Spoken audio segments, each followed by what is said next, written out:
had a little double me moment there for a second. Super awkward, super embarrassing. I feel a little far away. Am I far away?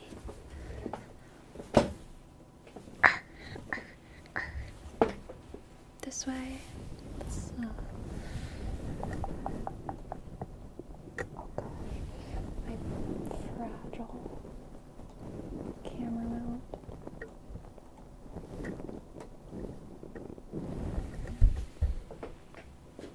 That's better. Hello. Your camera's too much to the right. Yeah, I need to buy a new camera mount. I actually can't change it. I actually can't change it. It's actually, I just fixed it by zooming in. I actually can't put my camera at a different, didn't you buy one recently? Yeah. Yeah. And it's this one, and it's no good. I don't want to start this stream off by complaining. I'm having a great day. By the way, hello everyone, how are you? Hope you're doing well. Hello, Aunt Olivia, Nobunaga, Jose, Pumpkin Lunatic, Foodie the Lurker, Farone, CEO, Robos, Green, Ninja, Destructiconga, Necropong, Jack, Vader, Pudding Man. Hello. And Nobunaga, thank you so much for being our first sub of the night. Thank you very much.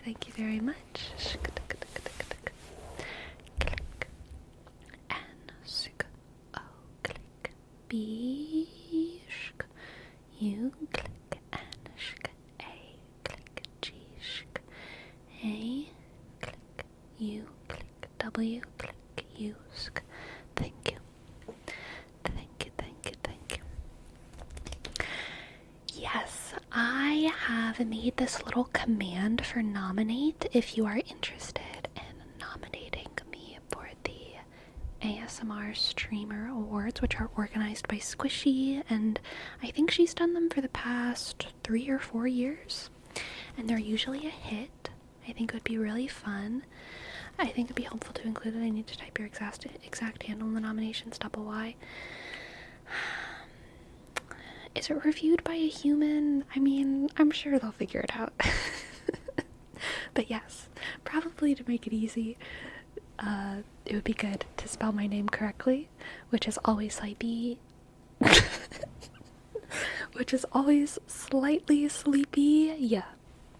Always slightly sleepy, yeah. Not whatever else I almost just said just now.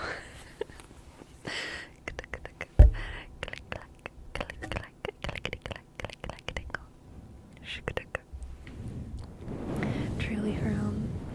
I have some decaf coffee with me today.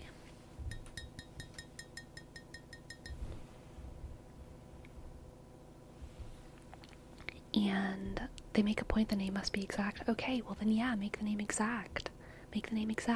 Always slightly sleepy, yeah.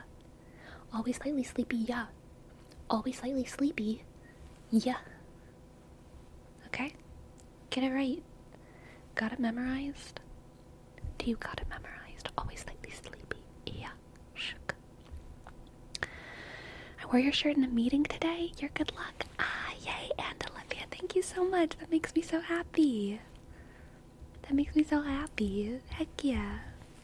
Thank you. By the way, everyone, I also have merch. If you like to wear clothes, then like, you know, you can get some new clothes that have me on them, or you can get clothes that remind you of me. And you can get clothes that remind everyone else in your life of me and how much time you spend watching strange ASMR content, because I know that when you go out into the world, you want everyone around you to know how much you enjoy watching ASMR content, okay? And that is why you should wear the merch. That's why you should wear the merch. Clickety, click, click. shipping to Europe? I believe so. It is done through Fourth Wall. Fourth Wall is the website. I think they ship worldwide. I haven't seen any restrictions, but you know, who knows? There's always one or two countries that are hard to ship to. I've had a lot of hard time shipping to North Korea. I've been thinking about North Korea a lot recently. I don't know why it's been like on the noggin. North Korea has been on the noggin.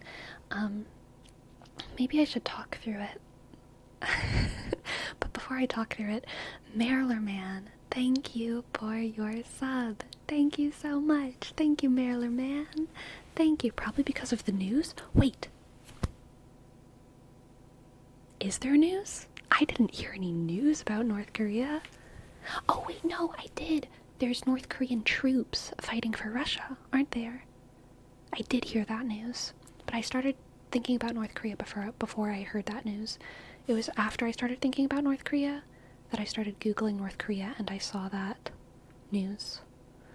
But yeah, I did hear that. So weird. How strange. Okay, Mariler Man, thank you so much for your sub. Thank you very much. And click E-I dot R-L-E-Shk R-Shk M-A-Sk and click. Thank you. Thank you. Thank you. So, like, I'm gonna be honest. The military of North Korea is not the thing that's been on my mind. The people of North Korea are what's been on my mind. And it's not that I don't care about the military strength or audacity of North Korea. It's mostly just that, like, I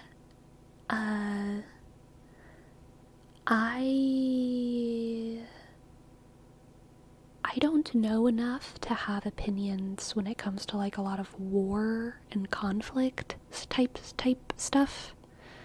Like, I think war is bad. That's like my whole take. But like whenever I hear, you know, X, Y, or Z country is like testing missiles, that doesn't mean much to me. Maybe it should. I don't know. But to me, I'm just like, well, yeah, like everyone tests missiles, right? But like maybe that's a very dumb take. I don't know enough. So that's my point. Aren't we all like testing our guns and stuff? I don't know. But what I am concerned about is the people of North Korea. Oh my god. Because Jesus, I didn't even go on a run today. I just haven't talked enough. Let me clear my throat. Okay.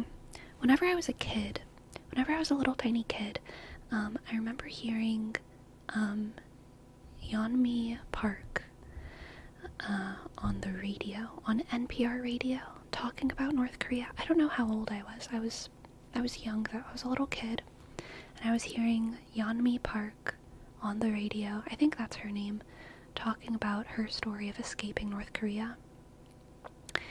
And at that young age, I didn't really understand, and so I asked my parents about it, and my parents told me about North Korea.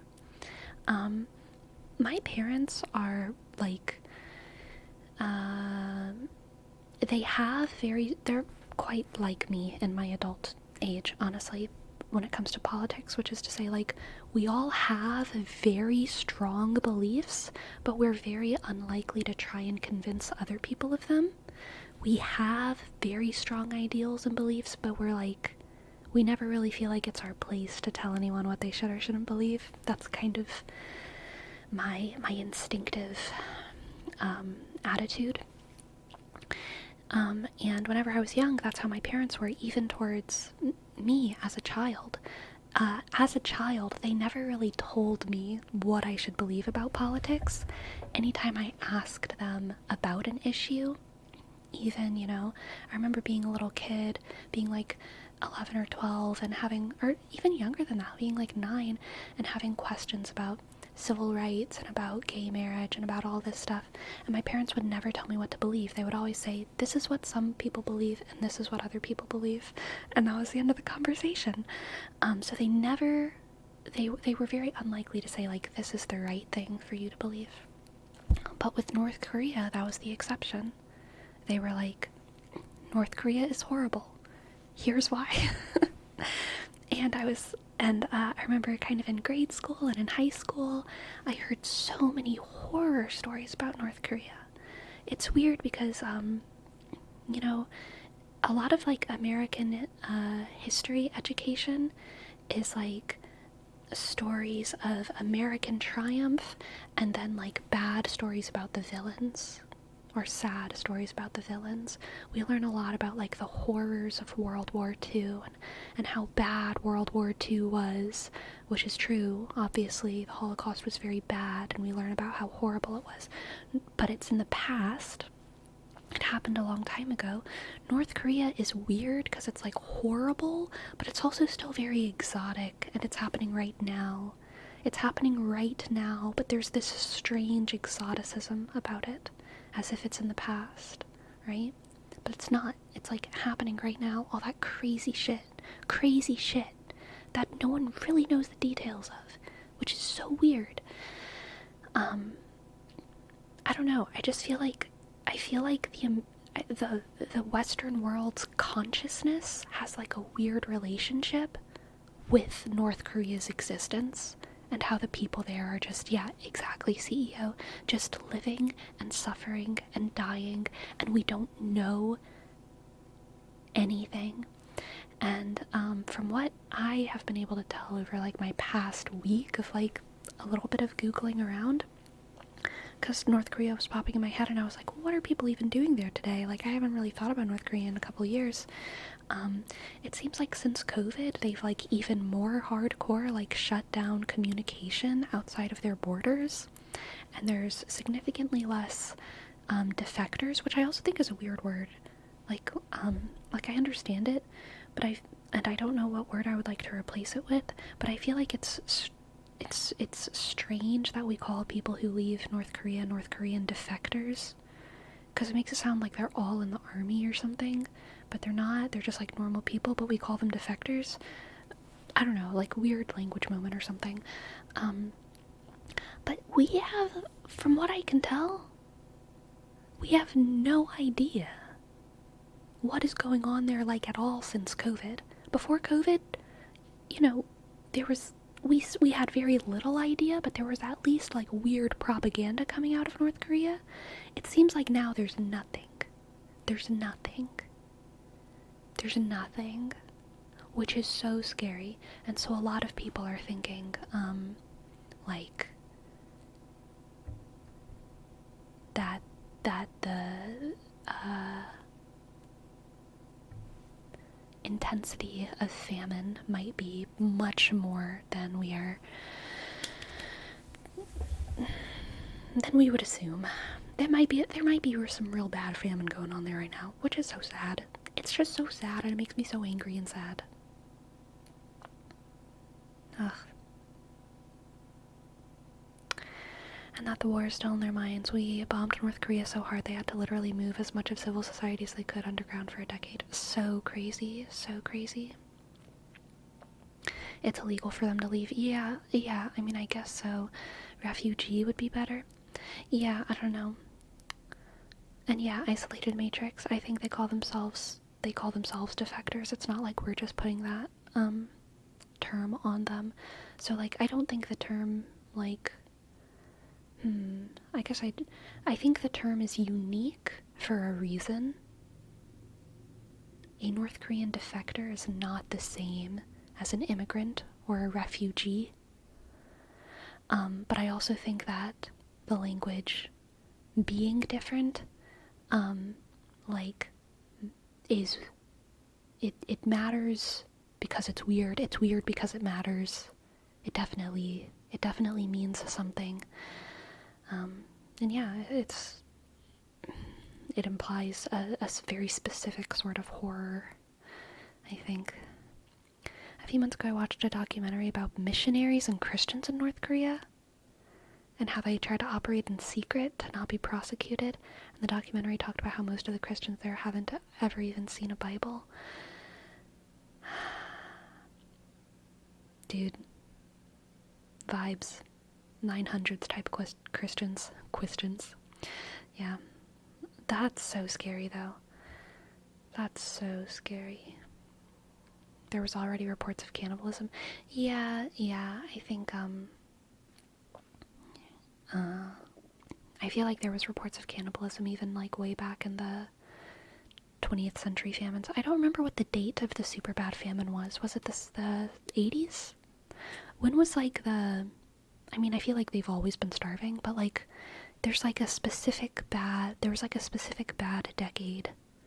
I want to say it was like the 80s or 90s, but I'm not sure. It might have been the 60s. I feel like it was the 80s or 90s, though, in North Korea. There's always famine. Yeah. 90s.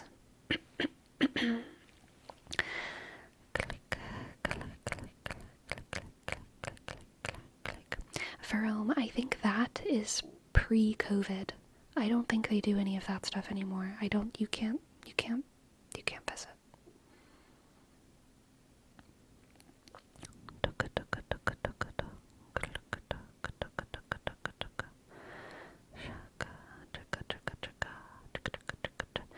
Yeah, super scary. Super scary, sad stuff. You know, speaking of super scary, sad stuff and famine, I have been enjoying my book on the history of the Medicis. The history of the Medicis, which brings me to our first topic. Can anyone guess who the Elon Musk of the 1300s was? Really more like the 1400s, I think. I think it was more like the 1400s. Like, where's a date? Give me a date. Give me a date, book. Give me a... Yeah, it was more like 1400s. I'm gonna change the title out of my shame. Da Vinci? Ah, no, my friend. But good guess. It was Cosimo, whose name I'm not sure if I'm pronouncing correctly. I kind of just want to call him Cosmo, because that sounds fun. But it's Cosimo, or Cosimo. Cosimo Medici. Cosimo Medici.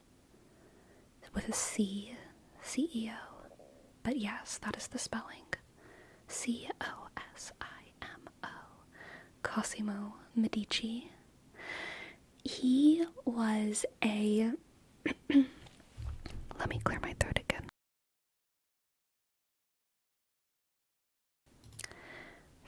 The P.O. Box is getting stuff Friday and Saturday? Oh my gosh. Okay. If it's getting stuff Friday and Saturday, I'm going to check Saturday. But I am so excited. And Olivia, thank you for letting me know. Oh, the inventor of the Mafia? Not yet. No spoilers, okay? I'm not there yet. But Shaka. From my little Italian understanding, I think you're pronouncing it correctly. Alright, thank you, Rome. But yes, obviously, Elon Musk is like all over the news right now, so Elon's just like living in my brain. Not really, not in like a weird way. I probably think of like Love is Blind more than I think of Elon Musk, but of the cultural figures that kind of just float around throughout my day, Elon Musk is one of them. And when reading these chapters about Cosimo, I couldn't not think of him. I was almost annoyed because I was like, please let me compare him to someone else. Please let there be something in my head that makes me compare him to someone else. But I couldn't. He reminds me so much of Elon, which is interesting because the politics of 1400s Italy are very, very, very, very much completely different. So ideologically, you know, I can't really compare their character, but when it comes to the type of person that they were to the public, the kind of figurehead, I've heard it pronounced Medici. I've heard Medici a lot. I've definitely heard Medici for the last name. I'm not too insecure about that one.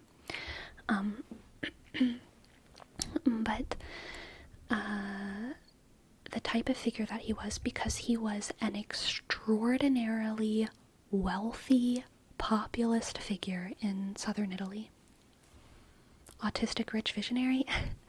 I don't know about his autism levels, about his autism aura, but he was definitely a rich visionary who was also controversial, and he kind of swung from being like hated to being loved to being hated, and was very much the victim of like mob mentality.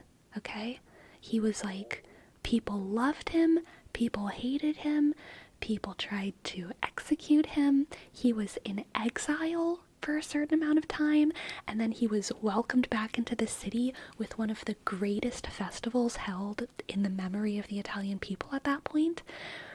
And he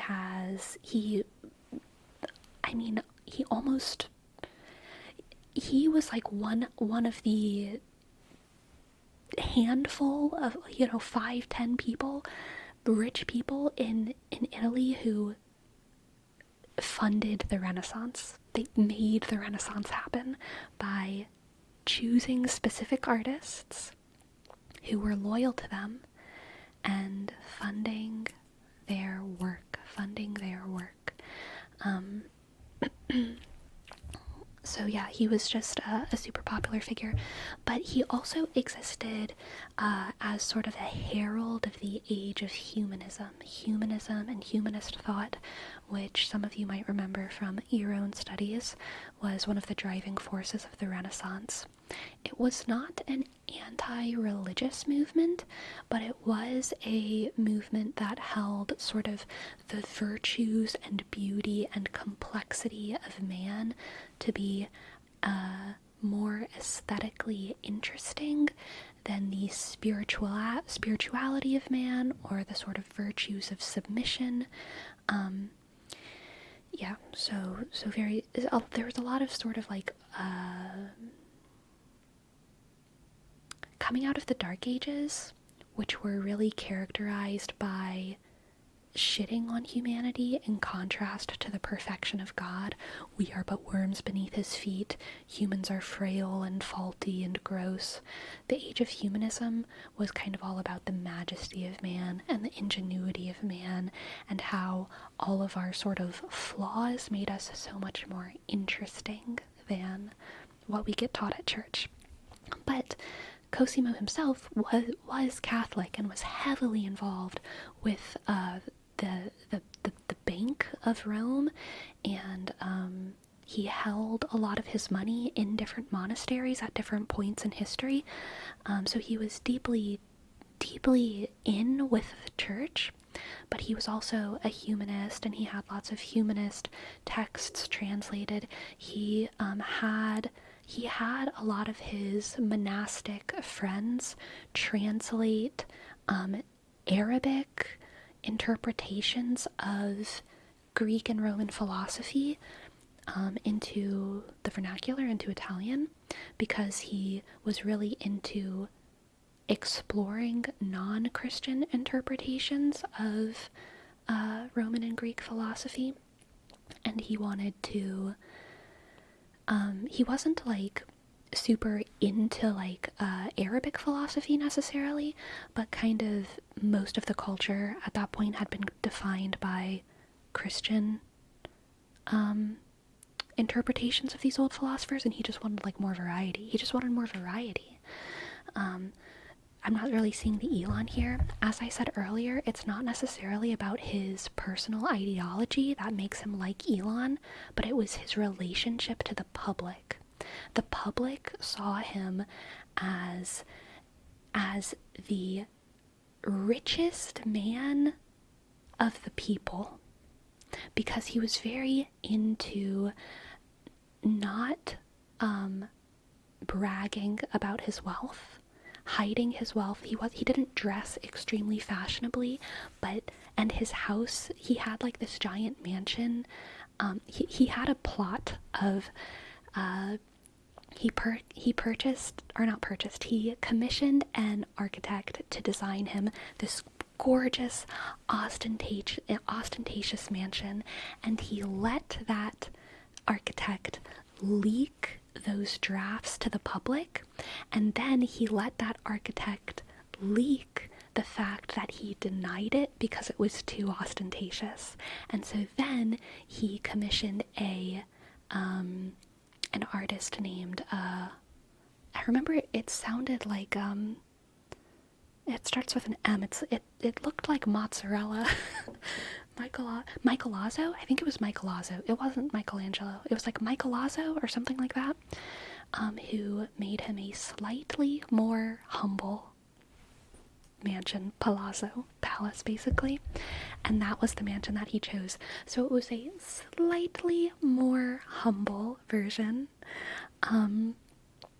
But on the inside, he had this giant bronze statue of David.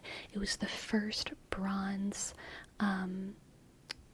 true to life size statue that had been cast since probably before the Dark Ages at all.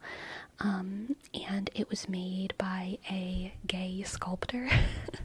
And so it was this very humanist, gay David, like, standing on Goliath's head. And yeah, Cosimo was just extremely popular with the people. He was extremely popular with the people, and he was extremely unpopular with some of the other aristocracy. He was very connected with the church, but there were certain factions of the church that saw him as too progressive, not traditional enough. And his main enemy was Albizzo. I can't remember the name. Ragu pasta. What was this guy's name? Ronaldo? I think it was Ronaldo. Let me try to find his full name. Ronaldo.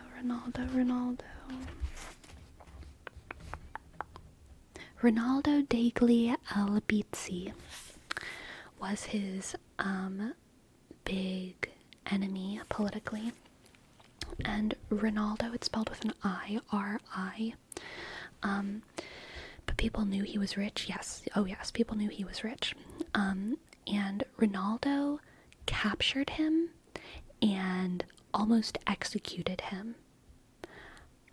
And Cosimo was like stuck in a tower, and Albizzo, Ronaldo, had the support of the church behind him, and there were militias outside the castle just ready to kill Cosimo in like this dungeon cell basically. And then the church basically made them stop and made them sort of agree to, instead of killing him, send him out into exile. And Cosimo was so paranoid that the people would just hate him so much whenever he left the castle that they would immediately kill him, that he asked to be snuck out at night. And so he snuck out into his exile, and then while he was in exile, his enemy Ronaldo became so unpopular that the small government, which was called the Signoria or something like that at the time, it was kind of like a round table of Italian aristocrats. They were like, "We hate you, Ronaldo. Even though Cosimo was supposed to be banished or exiled for like 10 years, we're just going to bring him back." And Ronaldo was so scared, because he knew that if Cosimo came back, he would be killed, and it would just be like a little switcheroo, that he just like left in the middle of the night, and Cosimo came back to like this huge celebration. The people were like, "Yes, the Medicis are back. The Medicis are going to support the art. The Medicis are going to make these grand, beautiful things. The Medicis are going to tax us more fairly. The Medicis are going to do all this, and we have Cosimo, Cosimo, this beloved figure of the people. And yet completely unrelatable to them. And that's why he reminds me of Elon, because he was like a thought leader, kind of, and he was a supporter of the arts. Everything that Elon Musk's brand is kind of like science, right? And Cosimo's was art, I would say. Like, that was kind of the thing that they supported. Although Cosimo did support science, but I guess not really technology. Maybe I should say Elon Musk is technology. And yeah, that wasn't really an industry at that point. But he was a extremely wealthy man of the people. He taxed his enemies harshly. At this point in history, in Italy, in southern Italy, the cities were ruled by the richest people. So the government was made up of the richest people, and in their democracy, the rich people got to vote. And Cosimo actually instituted, once he was in power in these cities, he instituted two big changes. One was, I believe it was called the catasto. I think that was it. It was a tax system, and it was basically one of the first like property tax systems. So it was much more. It was a way of taxing the wealthy more than they had been in the past, because in the past they had basically an income tax system where you would be taxed for a percentage of your income, but the people who had these kind of massive mansions, statues, gardens, generational wealth, if their income faltered, they still wouldn't be taxed very much. But Cosimo was like, we still want to tax these people a lot because they have a lot of generational wealth, and so he had much higher taxes on the rich and less on the poor, but he was kind of sneaky about it. Because the people who would assess the wealth, the auditors basically, would do it with a lot of bias. So Cosimo's political enemies, they would say, this fence of yours looks very decadent. We'd better tax you a little bit more. And the people who the Medicis liked, they would say, this fence is pretty normal. you don't need to be taxed too much. And it was kind of a way of pressuring his political enemies to just move. They called it forcing them into voluntary exile. So he was definitely sketchy, right? He was sketchy. He was not like a good guy probably, but he also did a lot of good. He was probably he probably had a lot of dark ambition, and there's a lot of conflicting reports when it comes to sort of his demeanor, right? So it's hard to tell if he was nice or mean or whatever. But he definitely did a lot of good in terms of the arts, and he did do a lot of good for the development of Italy's political system, but he was also extremely self-interested, and led a life of populism and decadence. Was southern Italy the rich part back then? There were a couple rich parts. Northern Italy and southern Italy were pretty divided, and they were both very wealthy, from what I can tell.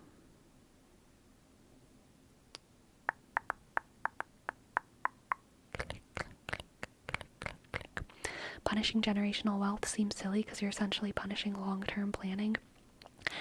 I mean, it would seem,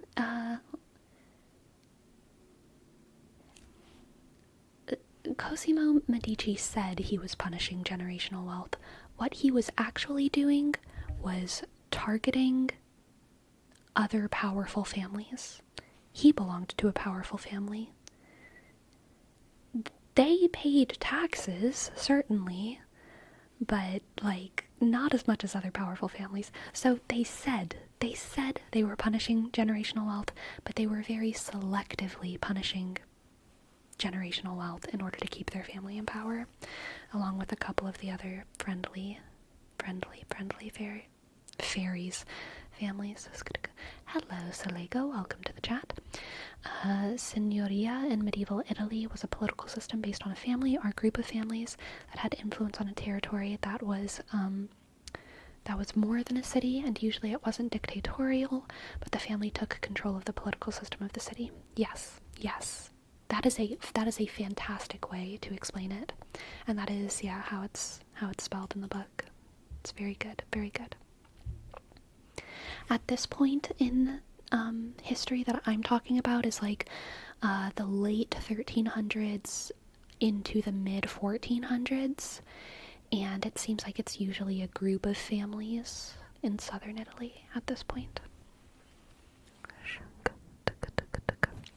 Oh yeah, I forgot the other system that Cosimo instituted that was kind of pro-people and contributed to his populism was that I think it's every year, it might have been every 2 years or something, but every year he added 100 new voters.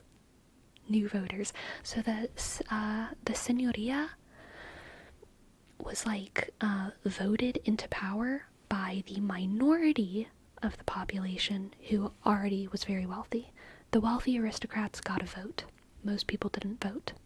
But technically, the people who were voted into power were voted into power. It was a very early republic. But Cosimo was adding what they called the Populo Minuto, which is literally the small people. And historically, they're actually called the small people because they're actually small because they're starving, which is a insane detail, by the way. They're not called the Populo Minuto because they like make a little money. Nope, they're called the Populo Minuto because they're very thin.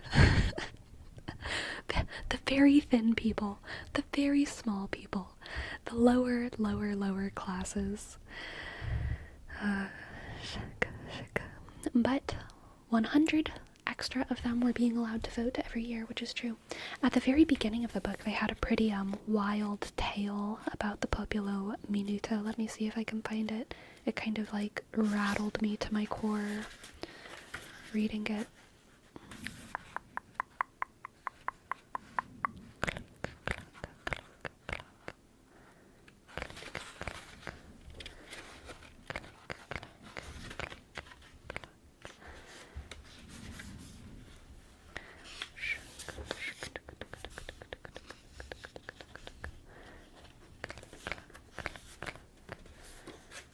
Populo Minuto. Shaka. I might not be able to find it.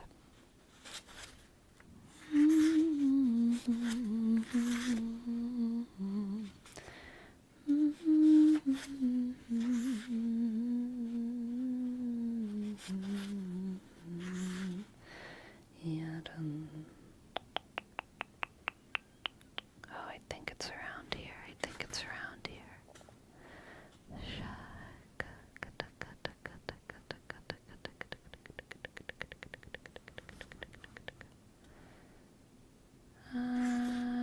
No, I can't find it. I'm not going to waste time looking for it.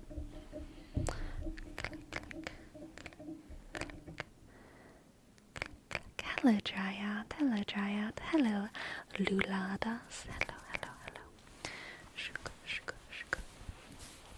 Anyway, I'm excited to see where the story goes.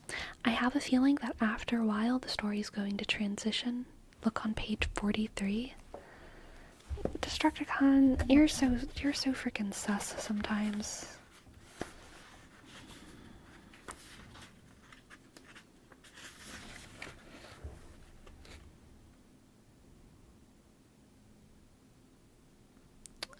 No, this is not it.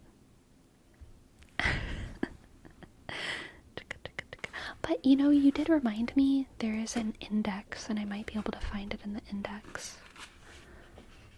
Let's see. A, B, C, D, F, G, H, I, J, K, L, M, N, O, P,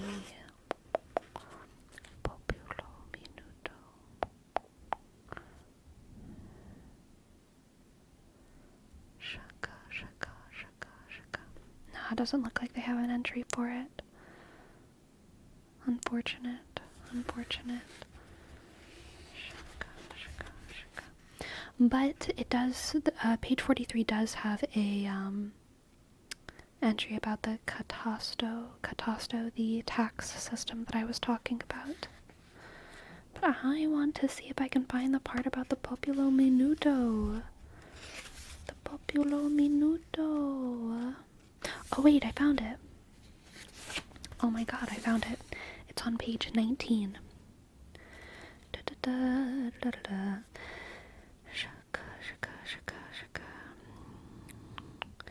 Let's see, this was, even before this catastrophe, the early 14th century had seen volatile times in the Florentine Republic, with political power frequently changing hands in violent fashion. The population was divided into two main parties. I don't know how to pronounce Italian words, so forgive me. The Guelphs, and the Ghibellines, I don't know. And there were, of course, factions within these two parties. The Ghibellines, it's GH, I don't know. Ghibellines drew their support mainly from the noble families, while the Guelphs were supported by the wealthy merchants, and the Popolo Minuto, meaning the small people, that is, the general public or working class. Besides being disparaging, the term Populo Minuto also contained an element of truth, mainly because the poorer classes endured a severely reduced diet, which restricted their growth. The Populo Minuto were literally small people.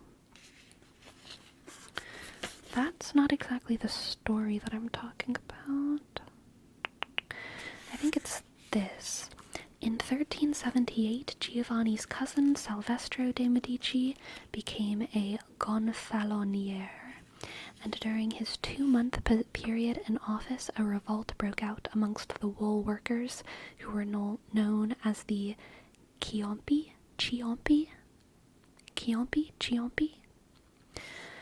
I think it must be Ciompi, because it's after the sound that their distinctive wooden clogs made on the stone-slabbed streets. Ciompi?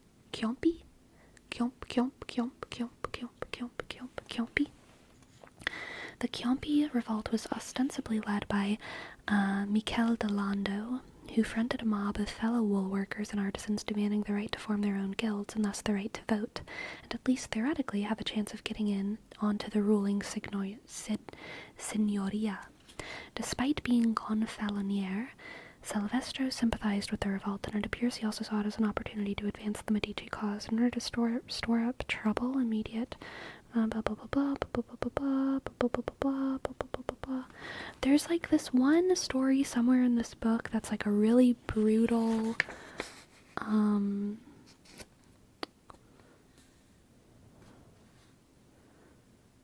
account of like starving people protesting, and I'm not going to be able to find it. It's going to be so frustrating.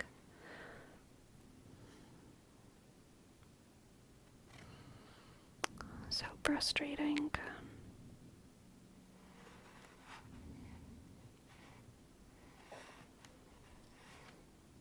Whatever. Thank you, Salego. Giolfi and Ghibellini. It's hard to explain how to pronounce it. Basically, in Italian, we pronounce the words as they're written. Giolfi, and Ghibellini. I did my best. Sintan, thank you for your sub. Thank you so much. Thank you so much for your sub. C-H-Y, click, and shk, D, click, E, and sk. Thank you.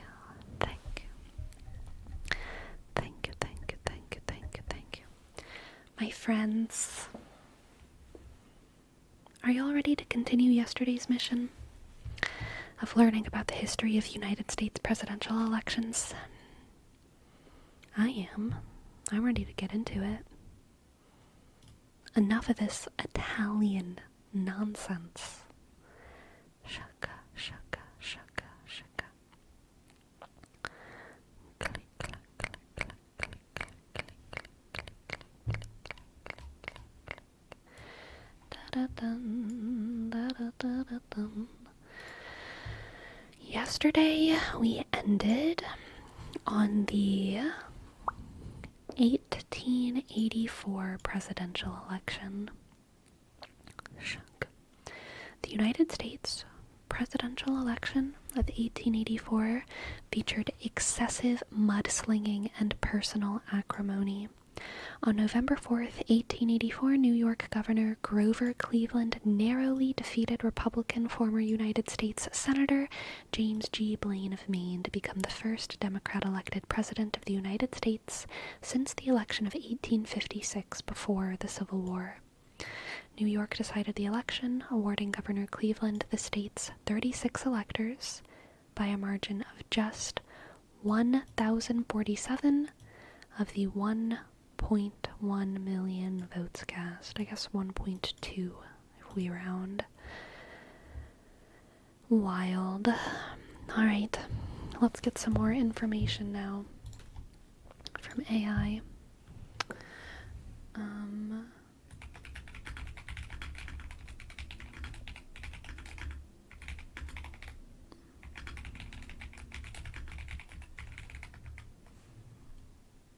Let's say leading up.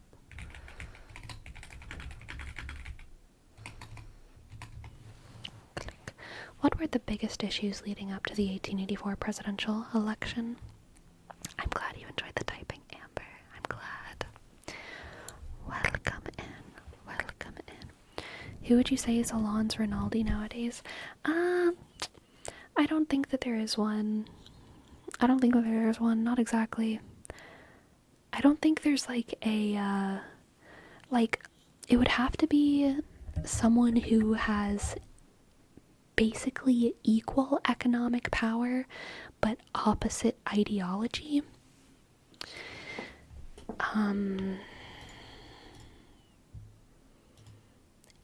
Like someone, and someone who would hate him enough to, hilariously, there are people who are trying to talk about him being deported, which would be very on the nose for my Cosimo comparison. But it would have to be someone who would personally have enough power and attempt to deport him. Which I don't think that there is an exact one. I think there's zero chance of that happening. No, I don't I think, the only people who are potentially getting deported are people who've committed crimes.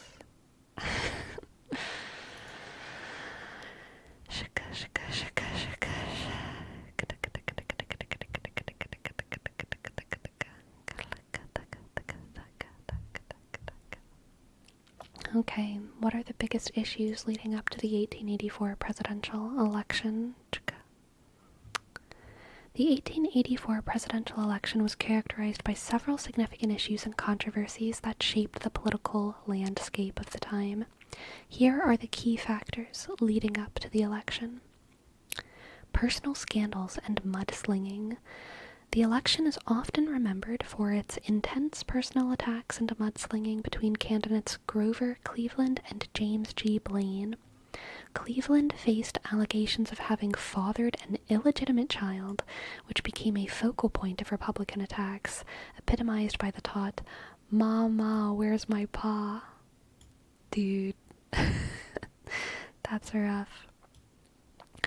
Conversely, Blaine was criticized for his connections to corruption, particularly by a faction of reform-minded Republicans known as mugwumps, who defected from his campaign due to his alleged financial improprieties. How were those attacks spread back then? I would assume this is mostly going on through newspapers. I think that was the major the major thing. They had radio back then too, right? Did normal people have radios in 1884? I know they had newspapers, but maybe radios weren't a thing until for normal folk until the 19 somethings, 1920s.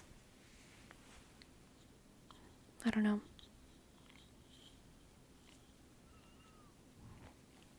Civil service reform. Cleveland campaigned on a platform of civil service reform, advocating for changes in how government jobs were awarded to reduce corruption and patronage.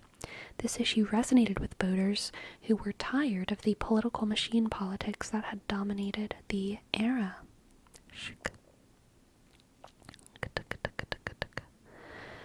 Economic policies. Economic issues also played a significant role in the campaign. Blaine supported high tariffs to protect American industries, while Cleveland argued for tariff reform that would benefit farmers and consumers. This disagreement highlighted broader economic tensions between urban industrial interests and rural agricultural concerns.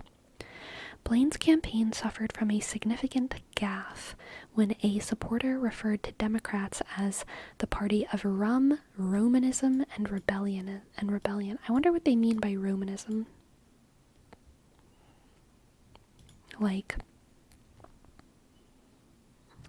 Yeah, I don't know what they mean by Romanism right there. Catholics? Oh, that makes sense. Oh, which alienated many Irish Catholic voters due to his campaign in New York. Gotcha. Click. This misstep contributed to Blaine's loss in a state he needed to win.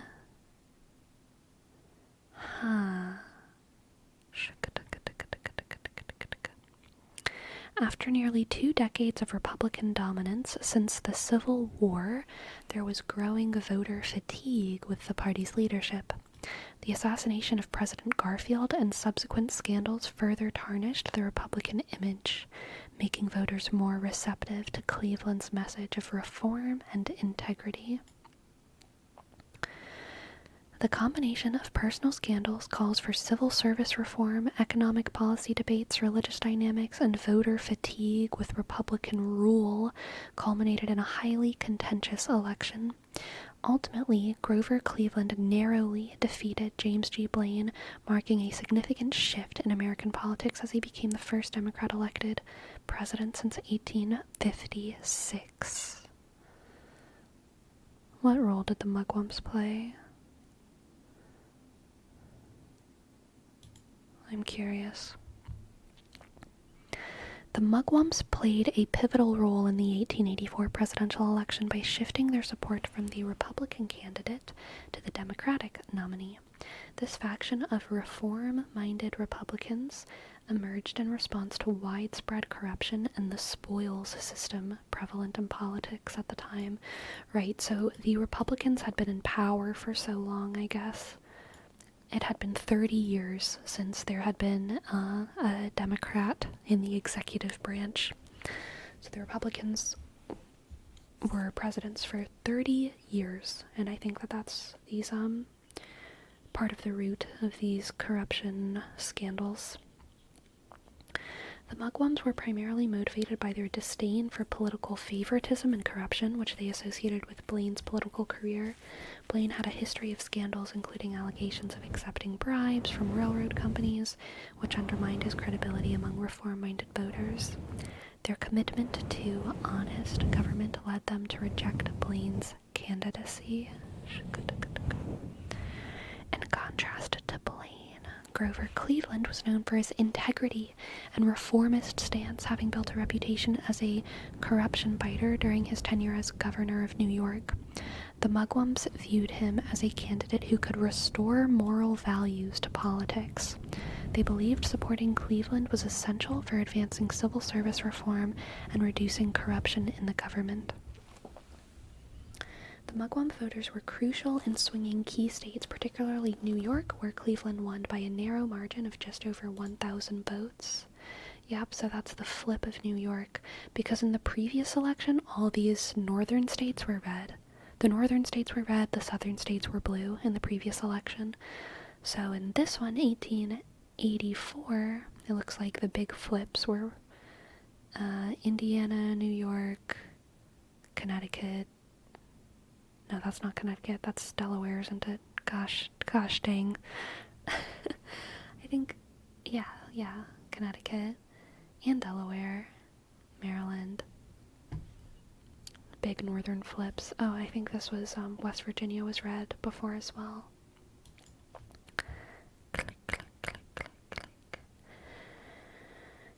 Although the Mugwumps did not form a lasting political party, their actions during 1884 underscored a significant shift towards reform and honesty in American politics. They set a precedent for future reform movements and influenced later political developments, including the Progressive Era reforms at the turn of the century. In summary, the Mugwumps were a critical faction that broke from traditional party due to their commitment to reform and integrity, ultimately helping Grover Cleveland secure a narrow victory. Alright,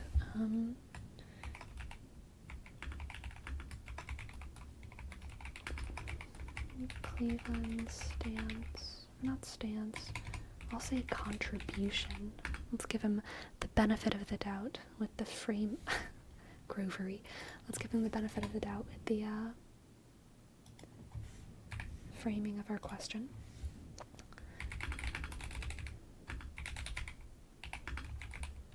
What was Grover Cleveland's contribution to the civil rights movement?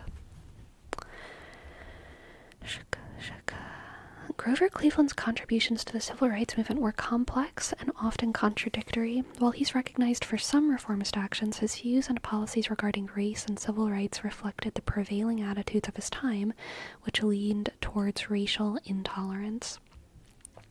So this is all post-Civil War, post-slavery for the people who weren't here yesterday and who don't have your important dates memorized. This is a couple election cycles after the end of slavery and the Civil War, but obviously racial tensions are still super high in the country, and the South is just fresh out of the Reconstruction era, which was very protective for people who had been previously enslaved, and now those protections have been lost, is the vibe. So let's see how Grover Cleveland helped or didn't.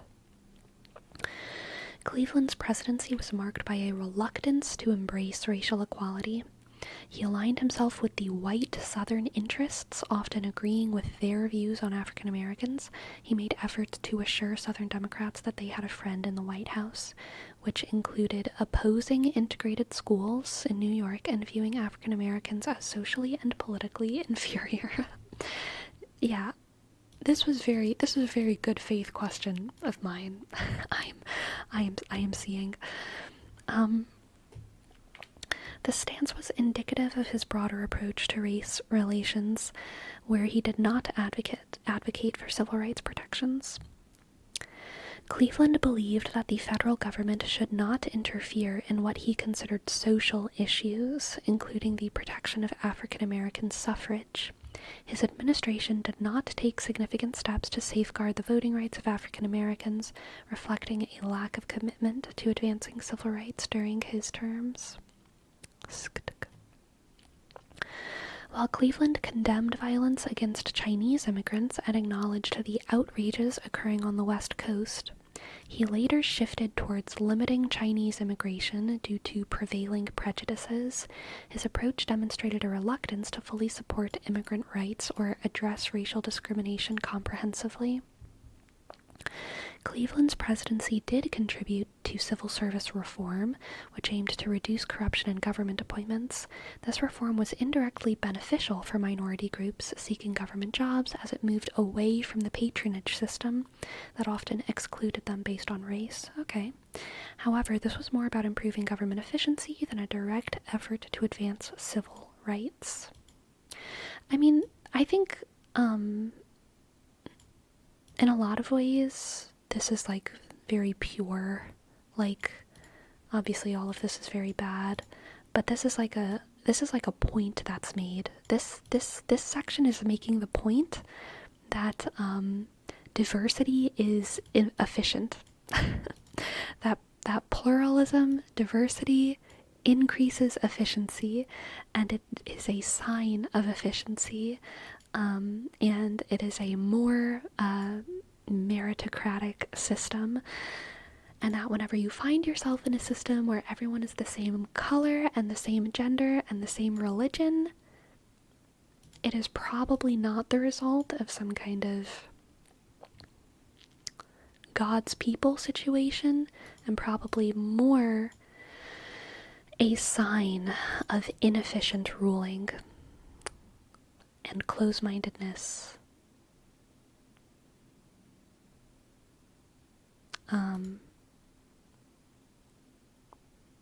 Yeah. In summary, Grover Cleveland's contributions to the civil rights movement were minimal and often regressive by modern standards. His presidency did not champion racial equality or actively protect the rights of African Americans. Rather, it reflected the racial attitudes of his era. While he engaged in some reforms related to government integrity, these did not extend meaningfully into the realm of civil rights for marginalized groups. I am interested in this Chinese immigration stuff, so I want to ask some questions about that. Tell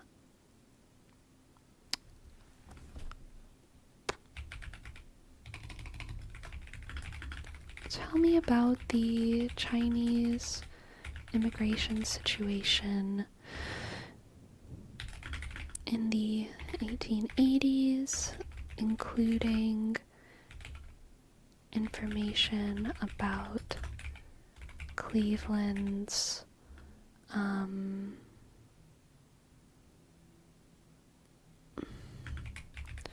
reluctance to support immigration rights.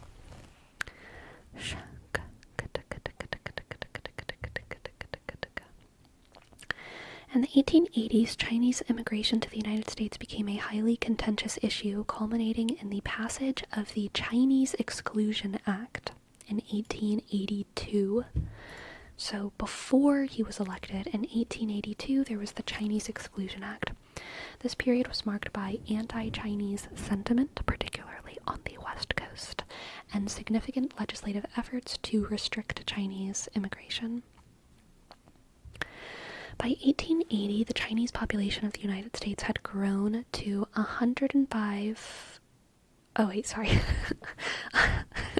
105,465. Up from 35,000 in 1880. Sorry, it's not that funny. This rapid increase fueled concerns among some Americans, particularly in western states.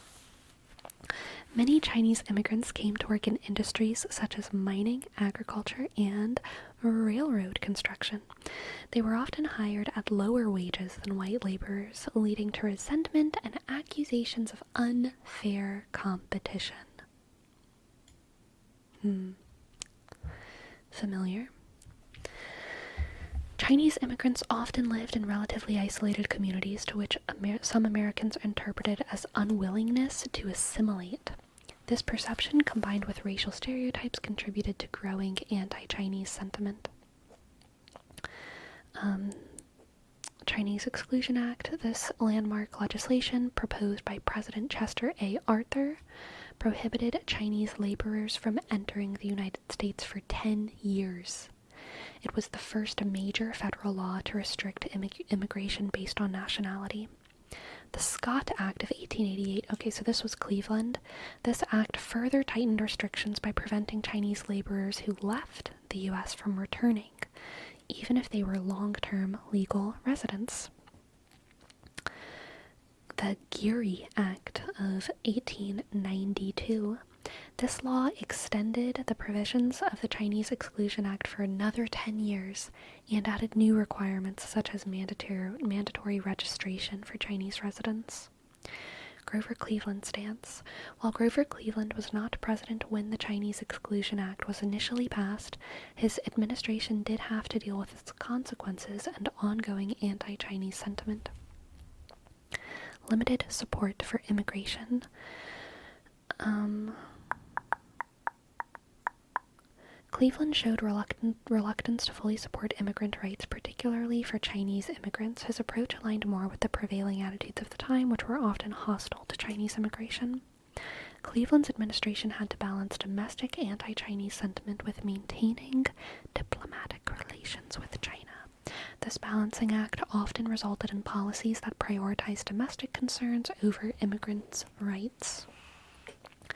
During Cleveland's presidencies, the exclusionary policies initiated by the Chinese Exclusion Act were largely maintained and even expanded upon, with subsequent legislation like the Scott and Geary Act. In conclusion, the 1880s marked a turning point in U.S. immigration policy, with the Chinese Exclusion Act setting a precedent for race-based immigration restrictions. Grover Cleveland, like many politicians of his era, did not take strong stands against these exclusionary policies, reflecting the broader societal attitudes towards Chinese immigration at the time.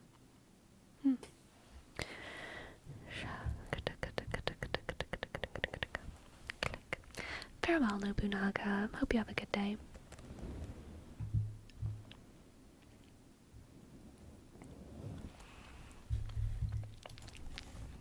Let's get some more of the drama. The tea.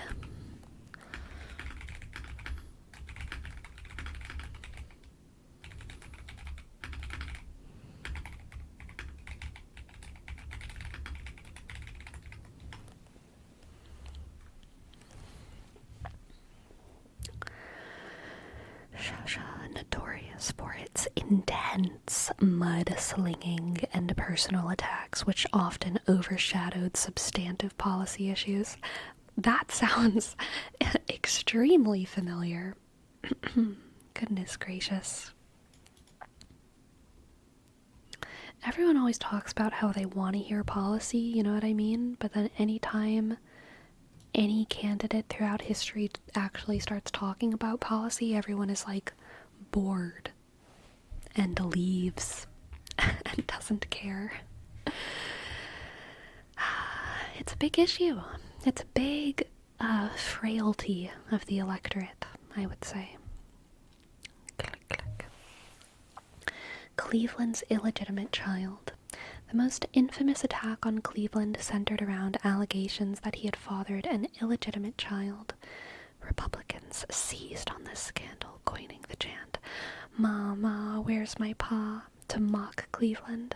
Cleveland admitted to paying child support to the woman in question, though he maintained he was unsure if he was the father. You know, good for him. Good for him to keep doing child support even though he wasn't sure.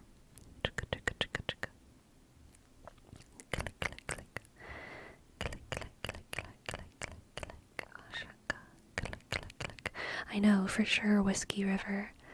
Only one illegitimate child. Not that bad. Not that bad at all. Democrats attacked Blaine for his alleged corruption, particularly his involvement with railroad companies. Big railroad. Corrupt by Big Railroad. A famous political cartoon in Puck magazine depicted Blaine half undressed with the names of various scandals and benefactors tattooed on his body. The Mulligan letters were a significant source of ammunition against Blaine. These were letters showing that Blaine had used his influence in Congress for personal financial gain, particularly in dealing with railroad companies. One letter infamously ended with the phrase, "Burn this letter," which Democrats turned into the chant, "Burn, burn, burn this letter." That's pretty good. That's pretty good. Oof. Those old school email leaks, truly. Near the end of his campaign, a Protestant minister supporting Blaine made a speech referring to the Democrats as the party of rum, Romanism, and rebellion.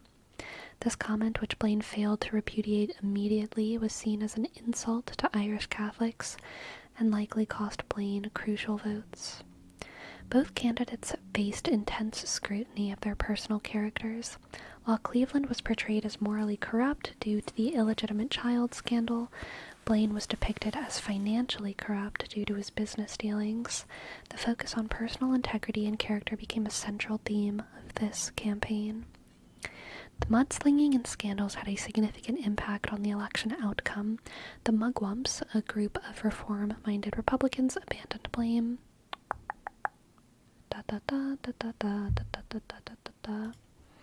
I want to hear more about what Black Americans were actually saying about this election, because there's stuff about civil rights, but I want to know if there's any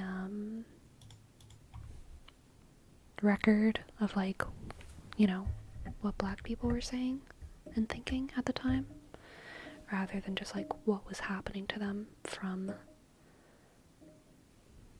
zero perspective.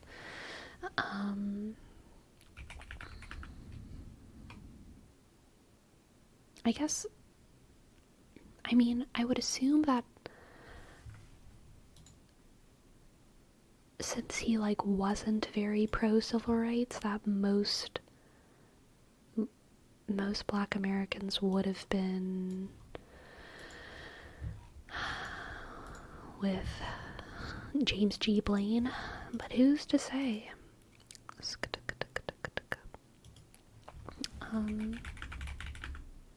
Let's see.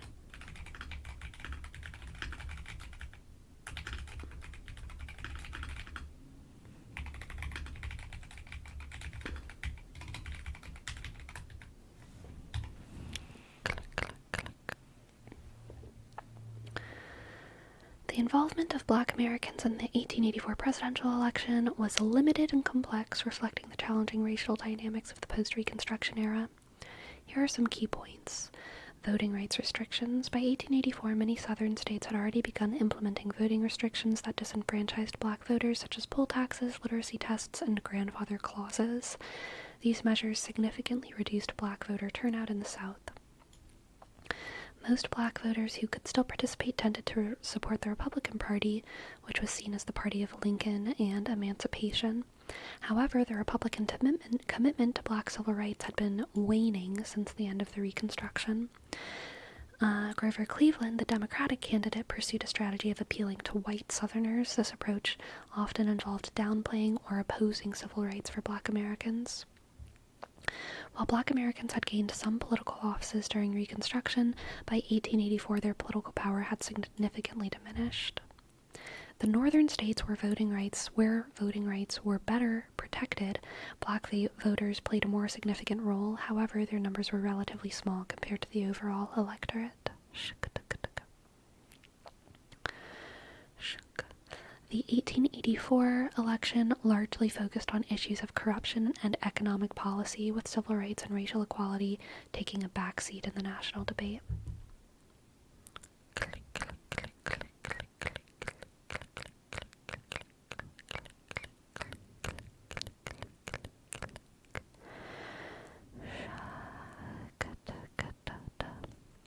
A good question. This is one of the main reasons I like Perplexity, is because the AI generates questions that are sometimes really good questions, like follow-up questions. Sometimes the questions are absolutely ridiculous because the questions that it generates are not like other popular related search results necessarily. The AI just generates follow-up questions.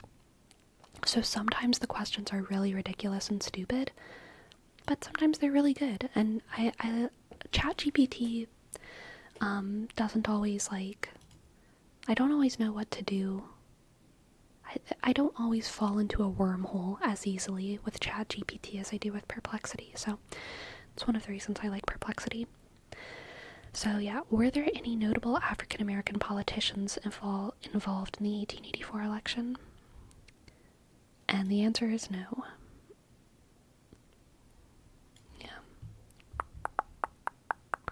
Let's see about women. I mean, women didn't have the right to vote yet.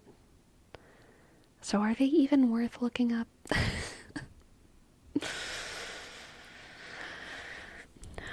Let's say about Catholics.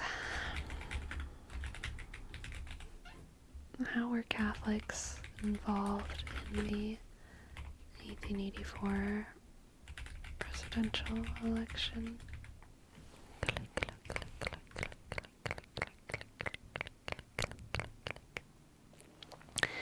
Is there accuracy or bias issues with using AI?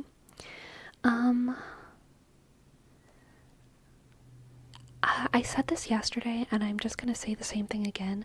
I think it's at least as good, if not better, than Wikipedia, but it's only a little better, if better. You know what I mean? And Wikipedia has issues. I would never use this as a source if I were trying to write a paper. I would maybe use it as a level 1 source, and then I would like click through the sources. Something that you can do with Perplexity is only search academic papers in academic papers, which is pretty good. So like, let me think. I'll come back to this thread afterwards, but like, what's a science question? What's a good, or like a humanities question that actually is important and interesting?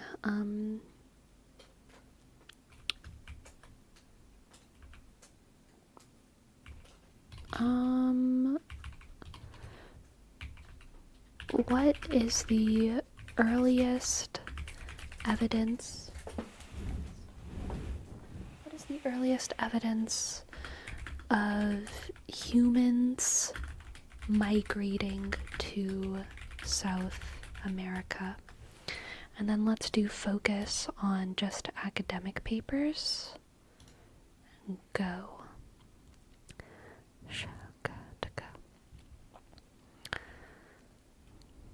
The earliest evidence of human migration to South America has been subject of ongoing research and debate among archaeologists and anthropologists.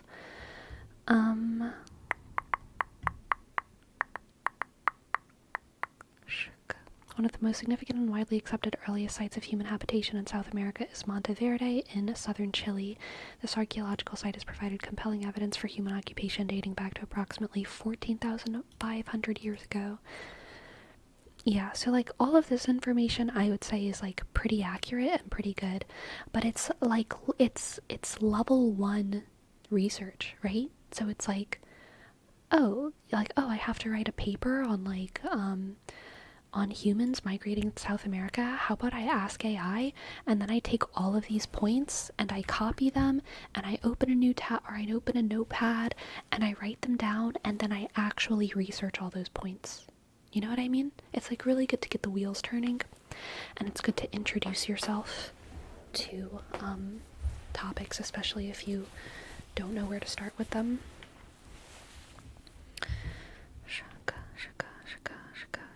Let's see,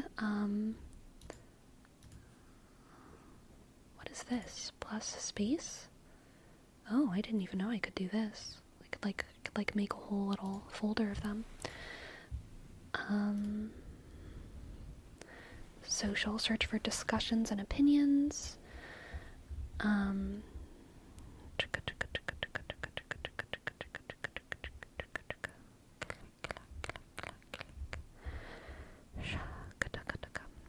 Yeah.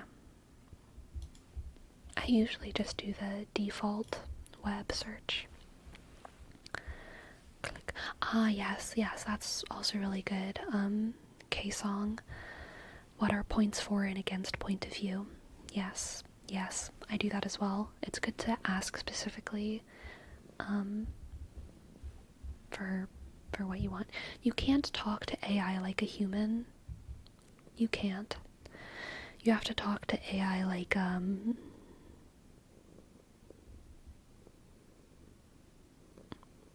you kind of, I don't know, I feel like I always have to challenge it a little bit. You know what I mean? Because it's never going to know what I mean. So I have to be like a little aggressively specific. A little aggressively specific. Do you ever use it for stuff of your day-to-day life or just for research? I research in my day-to-day life. You know what I mean? When you ask for specific things, it's biased towards saying something rather than admitting it doesn't know. That's true. Yeah. That's true. Yeah, it's a really good way to get service level info whiskey. I agree.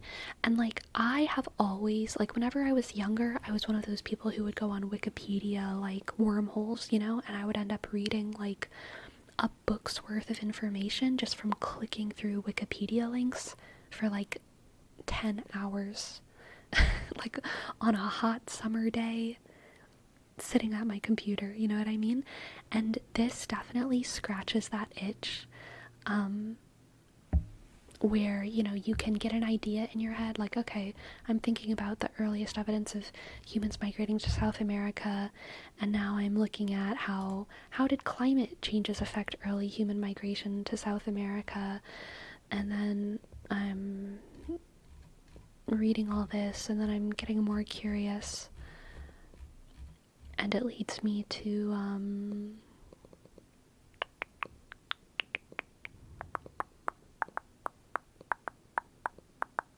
how did the early humans adapt to climate conditions? And you know, you just keep going on. You just keep going on. You get so much fun information.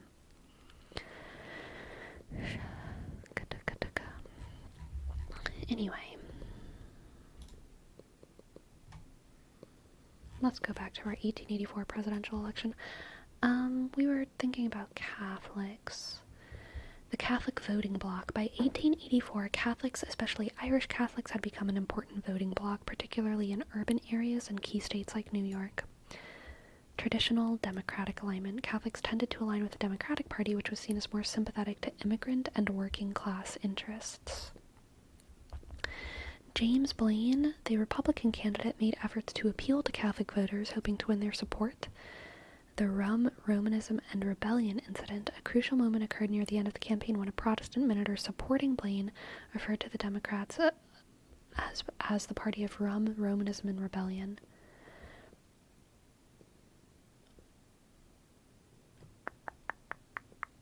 Blaine's failure to immediately and forcefully repudiate this anti-Catholic statement cost him significant support.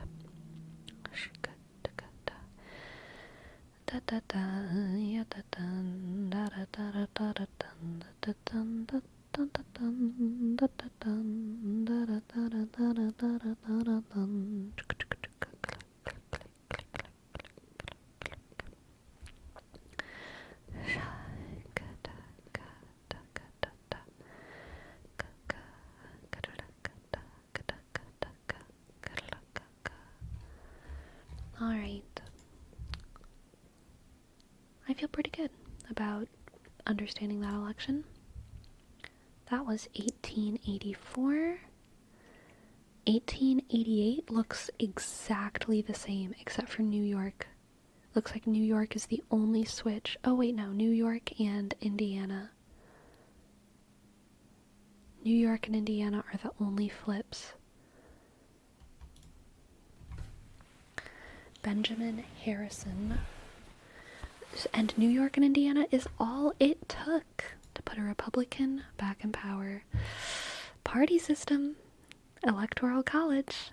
Gotta love it.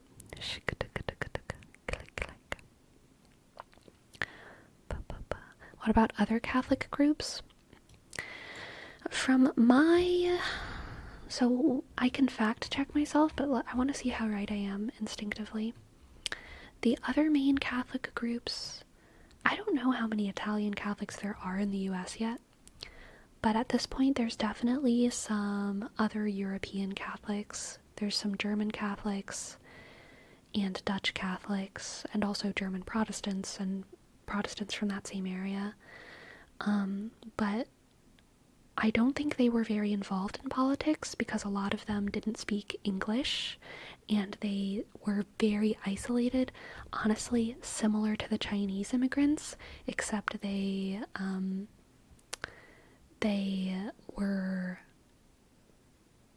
didn't look like Chinese immigrants, so I think they faced less discrimination. But a lot of them didn't feel American at that point, so I don't know that they would be a consolidated voting bloc that would be like having a big impact on the election, but I will see. And to test AI, I will ask, what about other Catholic groups besides the Irish? Spanish Catholic was probably a block. Yeah, especially in the South. Other Catholic groups were also involved, though to a lesser extent. Here are some key points about other Catholic groups in the 1884 election. So Germans, Italians, Polish, French Canadians, native-borns, and the Catholic Church. Ha ha ha. German Catholics formed another significant Catholic immigrant group at the time. They tended to be more politically diverse than Irish Catholics, with some supporting the Democrats and others supporting the Republicans. Italian immigration was increasing in the 1880s, though their numbers were still relatively small compared to the Irish and Germans. Italian Catholics were beginning to establish themselves in urban areas, but had not yet become a major political force. Polish immigration was also on the rise. Just like Italian Catholics, Polish Catholics were starting to establish communities in industrial cities, but not yet a significant voting bloc. French Canadian Catholics. In New England states, French Canadian Catholics formed a notable minority. Their political allegiances were mixed, often depending on local issues and candidates. There was a small but growing population of native-born American Catholics, descendants of earlier Catholic immigrants. Their political affiliations were more diverse. The Catholic Church leadership, while not directly involved in partisan politics, was concerned with issues affecting Catholics such as education and religious freedom. Yep, that tracks. Catholics, in my opinion, from my perspective, have always been the least politically, or one of the least politically partisan Christian groups in the US. In my memory, in my life, I have always known Catholics who were extremely loyal to the Democratic Party and extremely loyal to the Republican Party as well. Like, the Protestants, the mainline Protestants, are still to this day like pretty associated with the Republican Party, I would say, and pretty associated with the right. And there's a lot of conservative Catholics for sure. But I mean, one of the biggest criticisms that Catholics receive from Protestants is that there's so many Democratic Catholics. They're like, Catholics, they're hardly Christian. There's so many Catholics that are Democrats. There's so many Catholics that are in New York. There's so many Catholics that are blah, blah, blah, blah, blah. Mormons as well, evangelicals, yeah. The Catholics are a much less, like, politically reliable group, honestly, because, well, I mean, there's a lot of reasons. Sometimes Catholics find home with the sort of Christian patriotism. At the same time, Catholics have been victims to a lot of Christian patriotism in the US. And so depending on your family and your specific family's history, and whether you're a city Catholic or a country Catholic or a German Catholic or an Irish Catholic or what, you may have a very, very, very different history than other Catholics. There were Catholic abolitionists and there were Catholic slave owners. There were Catholics who were targeted by the KKK and murdered because of their Catholicism. And there were also Catholics in the KKK. So Catholics are a very non-politically reliable, or predictable, maybe I should say, group.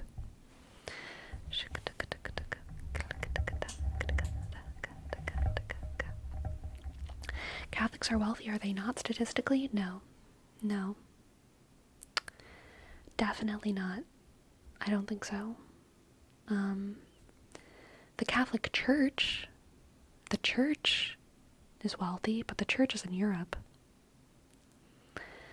The Catholic people in the US, I do not think are like, I wonder if I can look up like median income of Catholics in the US. I wonder if that's a thing I can look up. median income of Catholics in the USA. Let's see. The median income of Catholics largely mirrors the national average.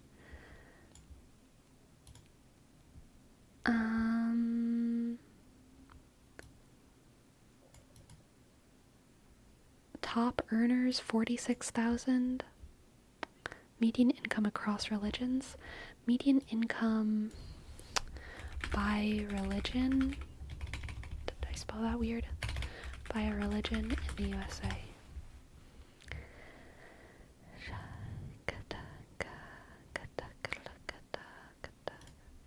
Pew Research. Oh god, I don't know how to read this. What's going on here?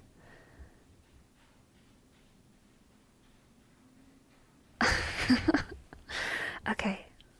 So the bigger the dark thing is, the less money. The bigger this color is, the more money. Right?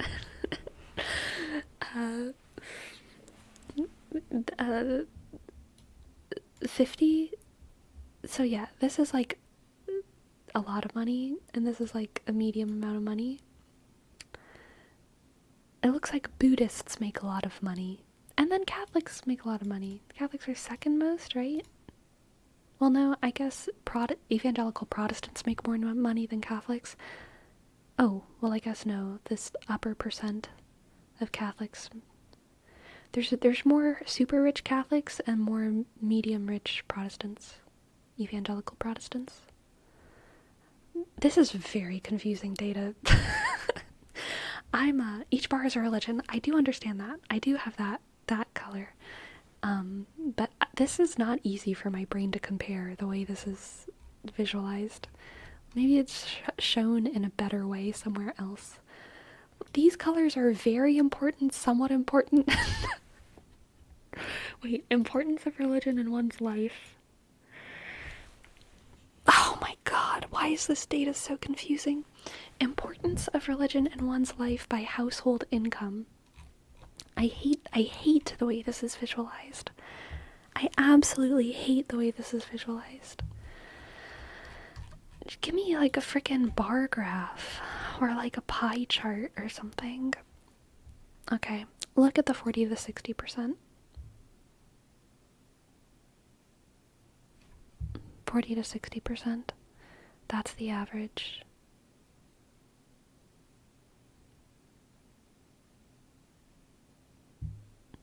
Yeah, that didn't help me. Anything between those numbers?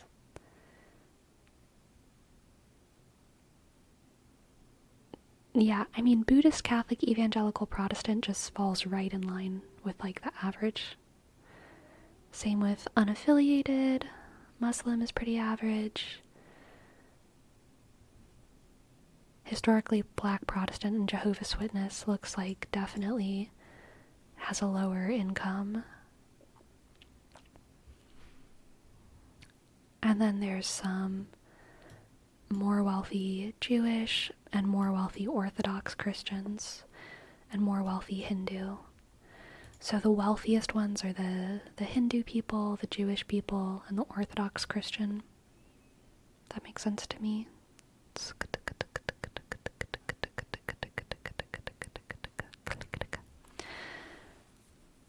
I also feel like ethnicity might be skewing these results poochy. Beliefs, star, and star practices. Cute. Look at that little graphic design moment right there. Oh, wait. Is this gonna help me? Table. This is better.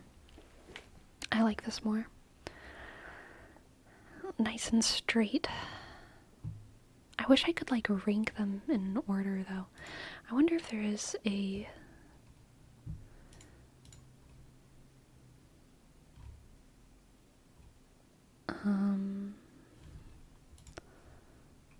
Yeah, this is the same.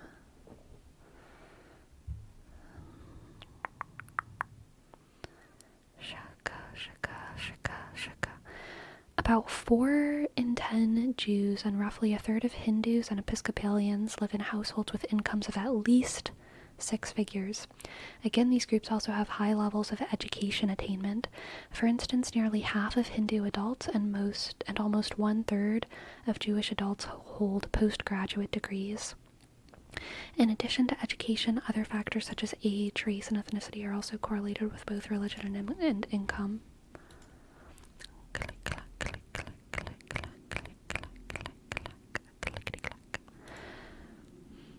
Anyway. Were there other significant religious groups back then? No, I don't think so. I don't know if there were, like, any Jews in the US at this point. I mean, there were the Chinese, which we already went over. I would assume most of the Chinese were Buddhist at this time, or would they be Hindu? I think Buddhist at that time.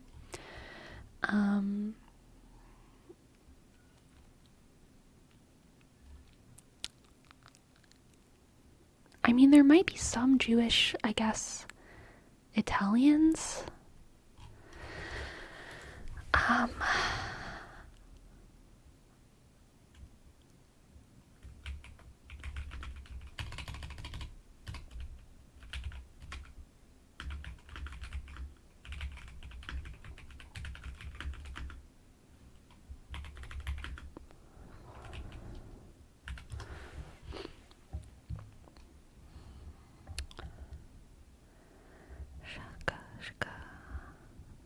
So around 230 to 280,000 was the Jewish population from Central Europe, East Europe.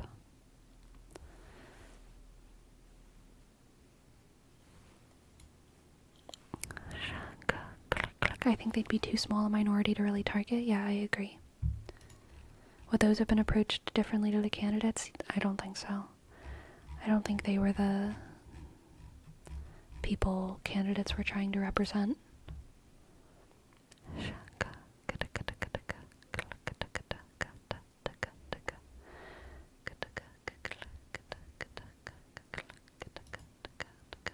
Oh wait, no, this is what we are on. Now we are electing Benjamin Harrison. The tariff was the main issue in the election of 1888. Benjamin Harrison, the Republican candidate, opposed tariff reduction. Neither Cleveland nor the Democratic Party waged a strong campaign. Cleveland's attitude towards the spoils system had antagonized party politicians. His policies on pensions, the currency, and tariff reform made enemies among veterans, farmers, and industrialists. Even with these enemies, Cleveland had more popular votes than Harrison's. Oh, Cleveland won the popular vote. However, Harrison received a larger electoral vote and won. Free trade versus protectionism. All right. The positions of free trade and protectionism in the 1888 presidential election.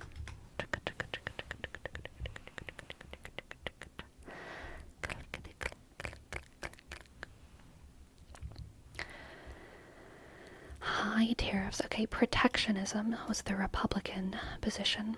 High tariffs. The Republicans, led by Benjamin Harrison, advocated for maintaining or increasing tariffs on imported goods. They argued that high tariffs were necessary to protect American manufacturers from foreign competition, particularly from European countries. Job protection. Republicans claimed that protectionist policies would safeguard American jobs by keeping foreign goods more expensive. High tariffs were seen as a way to generate government revenue without imposing direct taxes on citizens.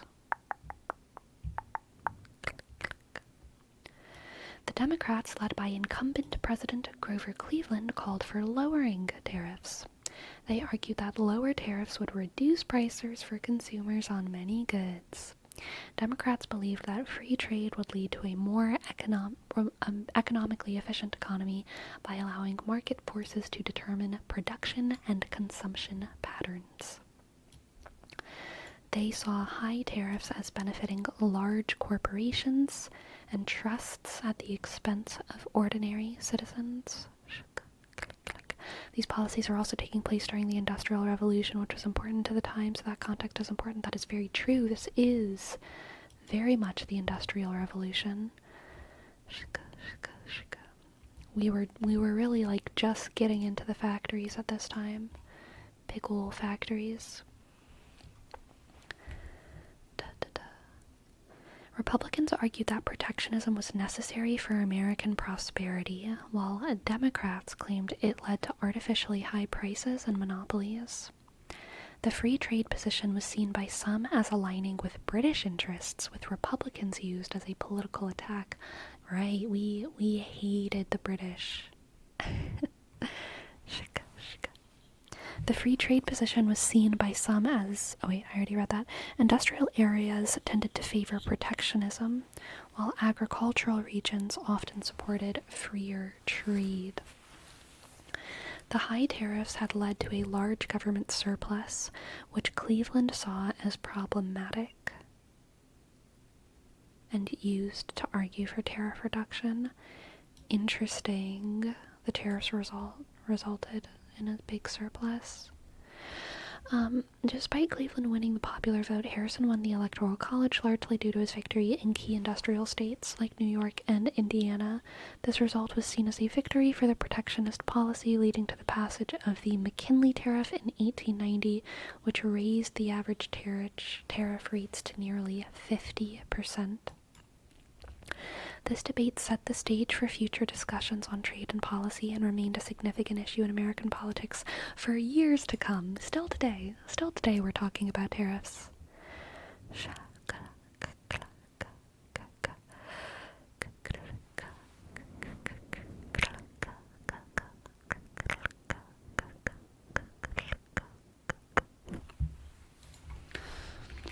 How did this issue relate to the Industrial Revolution?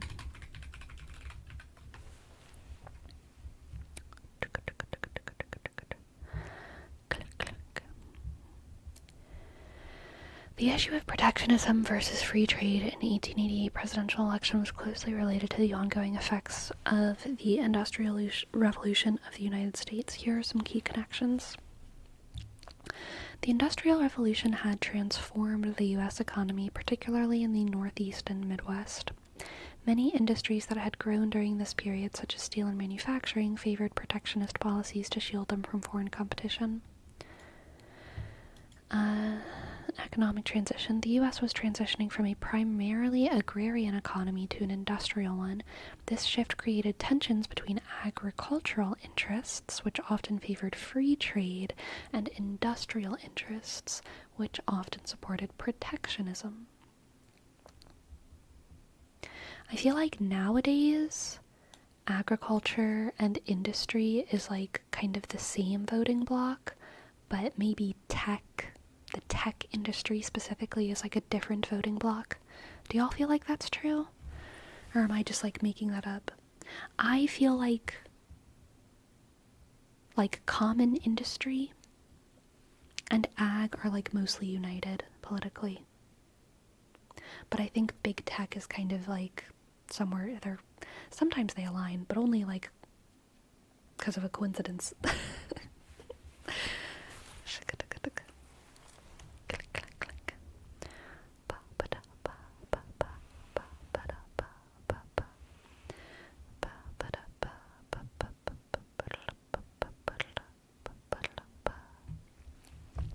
The Industrial Revolution brought rapid technological changes, making American industries more productive but also more vulnerable to international competition. Protectionists argued that tariffs were necessary to protect these developing industries. The growth of industry led to the rise of large industrial working class. Protectionists argued that high tariffs would protect American jobs from cheaper foreign labor. I think this makes sense.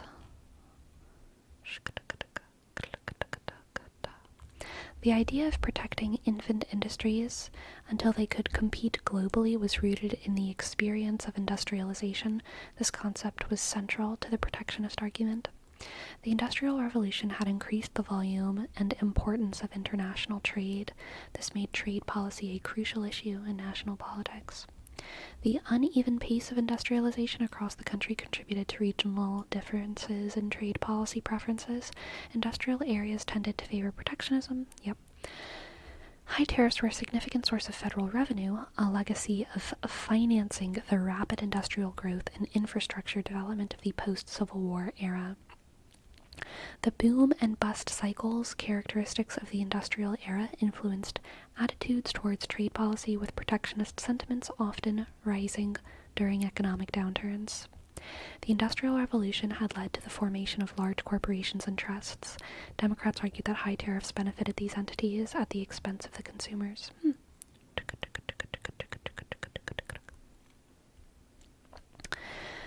How do you feel about the tariffs to protect the local market? I think it's fine if there's a viable alternative, but not when that imported good is not available otherwise. But sometimes there's no distinction and a blanket is applied to all imports.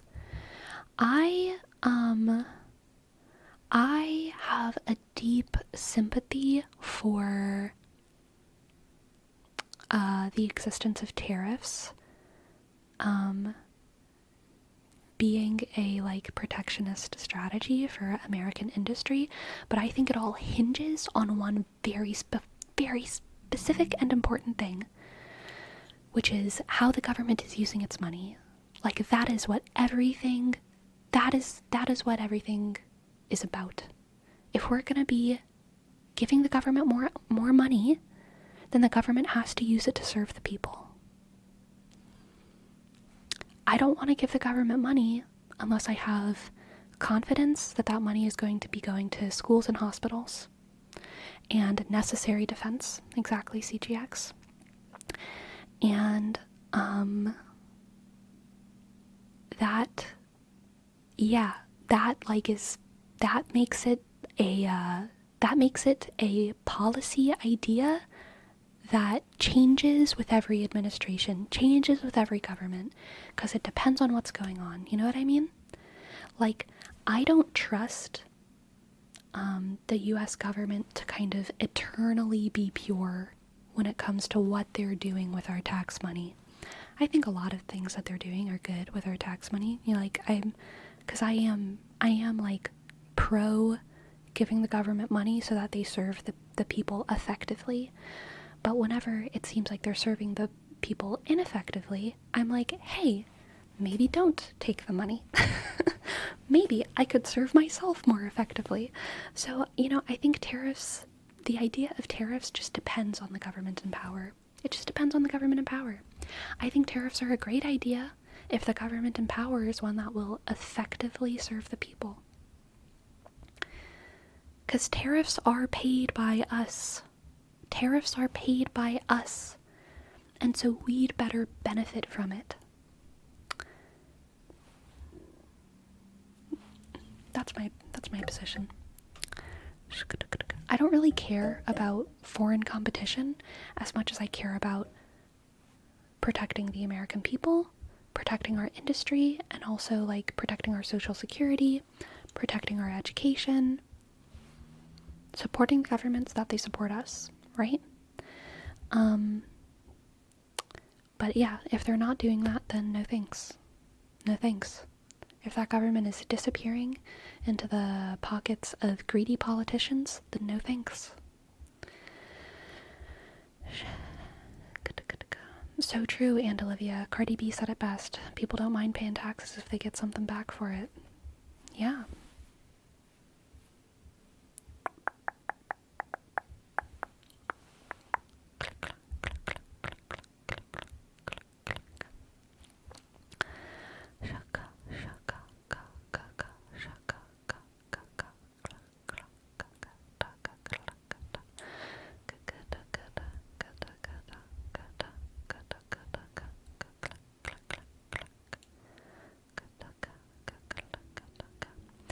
If we want to incentivize a certain industry to thrive in order to generate jobs, then targeted tariffs is a good idea, but blanket tariffs cause inflation.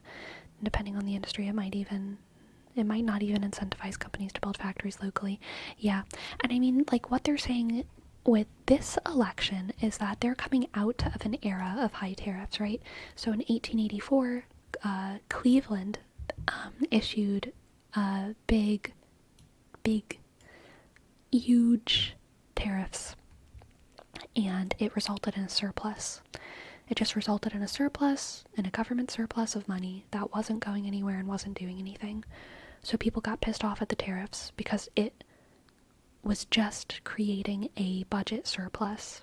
And yeah, I'd be pissed too. So that's why this guy was elected.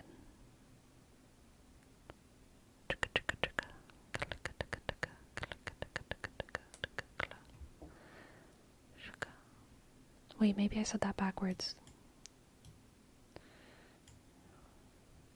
Was the other guy Tariff man?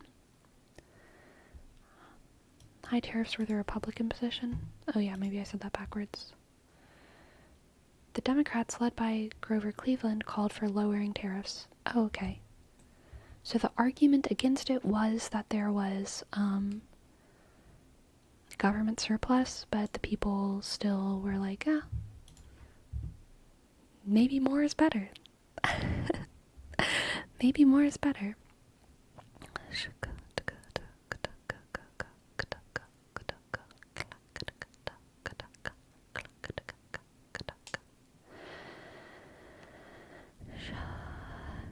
Right, but the tariffs might not incentivize companies to bring production back to the US. They'll just absorb the cost and pass the bill to the consumer, meaning the company doesn't need to change so long as the consumer foots the bill. Yeah, for sure. Like,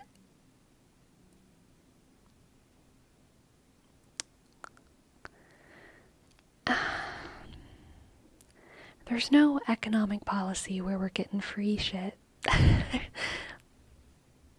There's none. We're either paying high taxes, or we're buying expensive goods, or we're doing both, you know?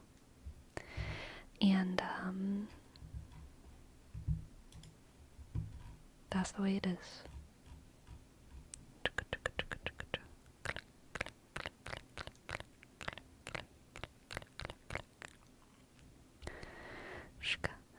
Ton Stoffel. There ain't no such thing as a free lunch. So true, anime birder. So true. Like, I doubt Walmart is ever going to start manufacturing its $5 teas in the US, but Toyota could bring more factories here. Yeah. Yeah, for sure. If Toyota starts bringing its factories here, we're gonna have to start calling it Toyota. Toyota motor. Chugga chugga chug. Toyota motor.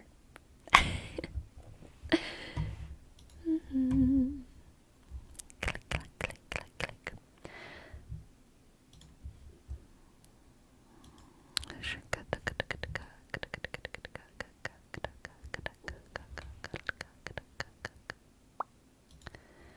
Alright, 1892. That's the right year, right? 1888 to 1892. We got the People's Party. Oh, wait, isn't this communism? Oh my god, are we gonna get into the fun, crazy communism times? The People's Party is communist, right?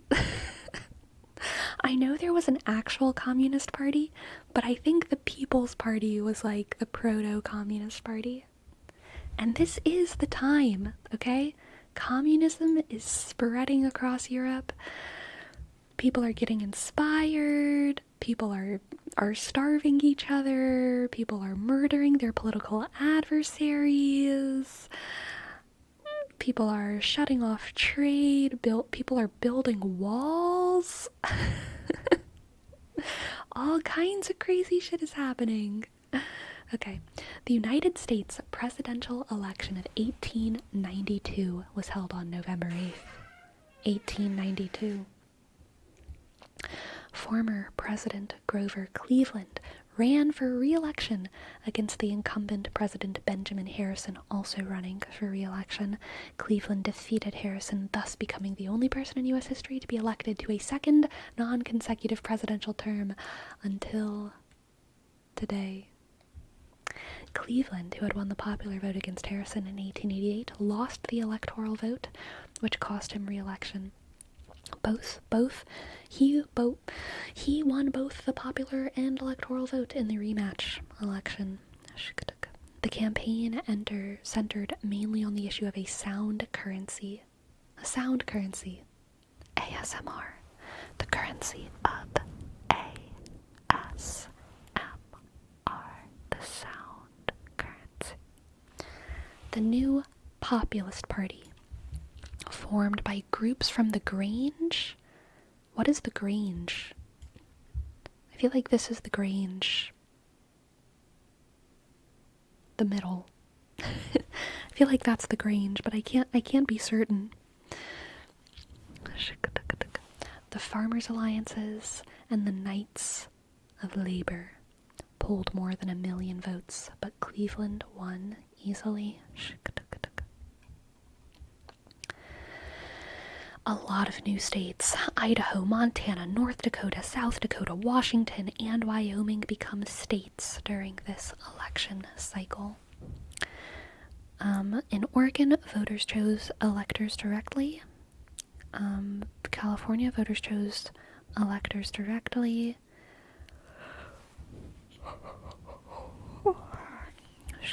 Issues of the day: farming issues, homestead, steel strike. Homestead steel strike.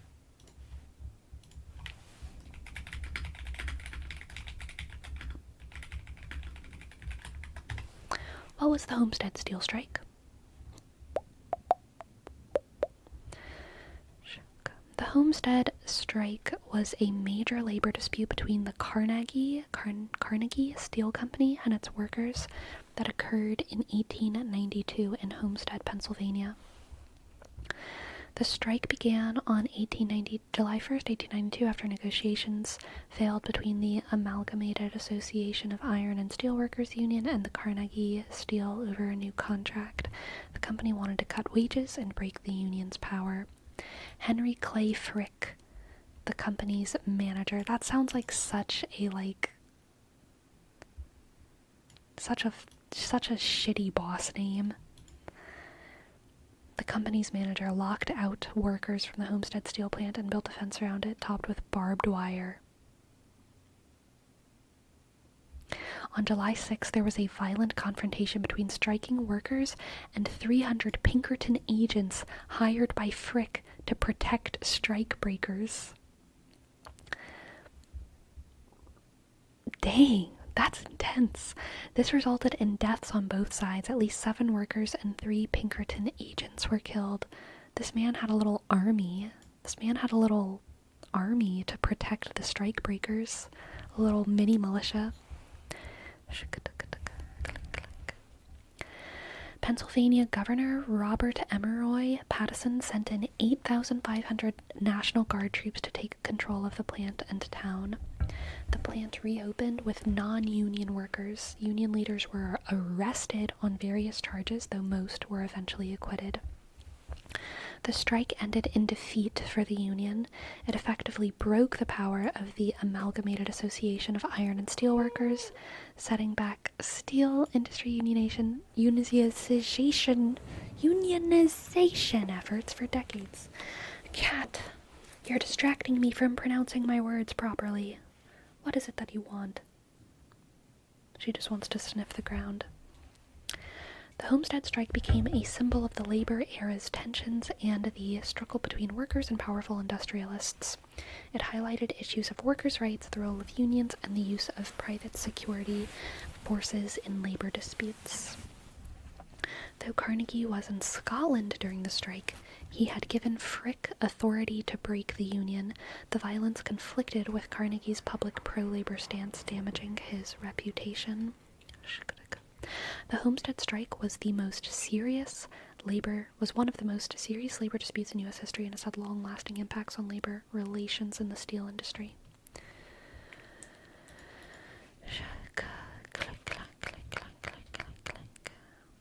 Interesting. So how was that related to the 1892 presidential election?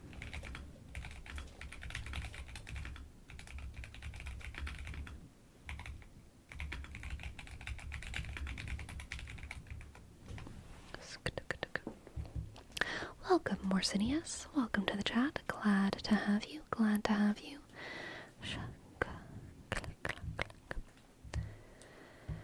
The Homestead Strike of 1892 had a significant impact on the presidential of that year, influencing public opinion and shaping its political discourse. Here's how the strike affected the election. The strike brought labor issues to the forefront of the national conversation, making them a key topic in the election campaign. The strike damaged the Republican Party's image, particularly in industrial areas. The party was seen as aligned with big business interests, which hurt their appeal to working-class voters. Democratic candidate Grover Cleveland benefited from the strike's fallout. The violent suppression of workers associated with the Republican administration pushed many labor voters towards the Democrats. Alright, this is the beginning. This is the beginning of what is referred to as the shift. The switcheroo. The beginning of the switcheroo. I have a feeling.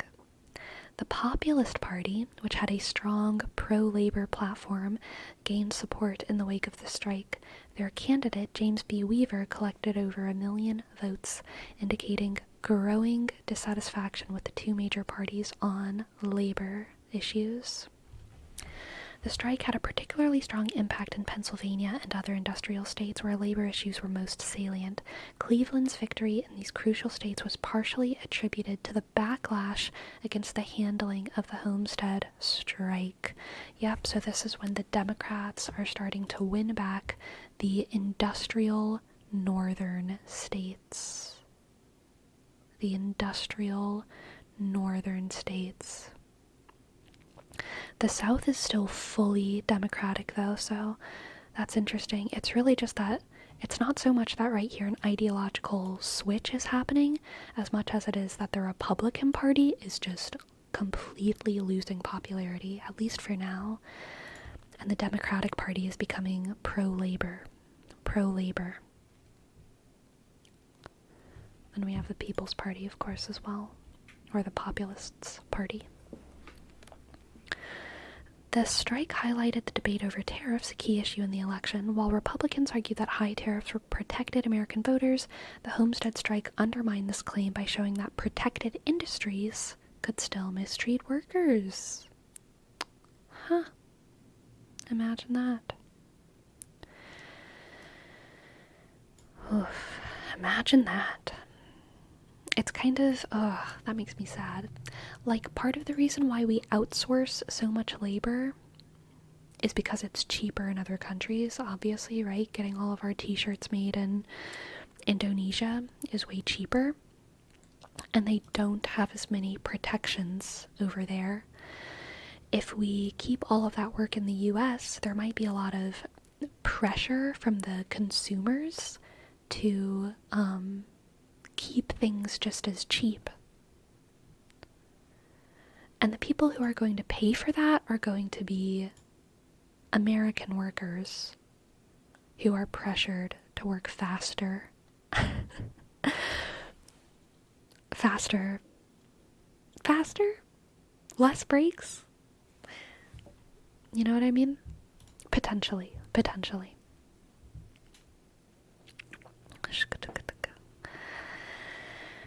Faster and cheaper.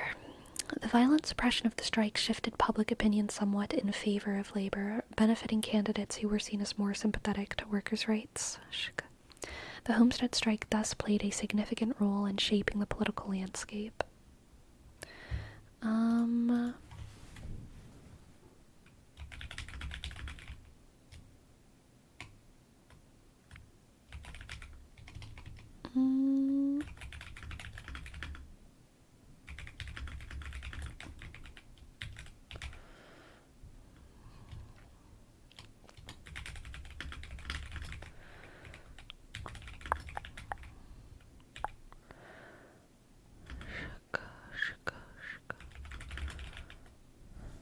going to say Populist People's Party, because that's what it's called on the other website.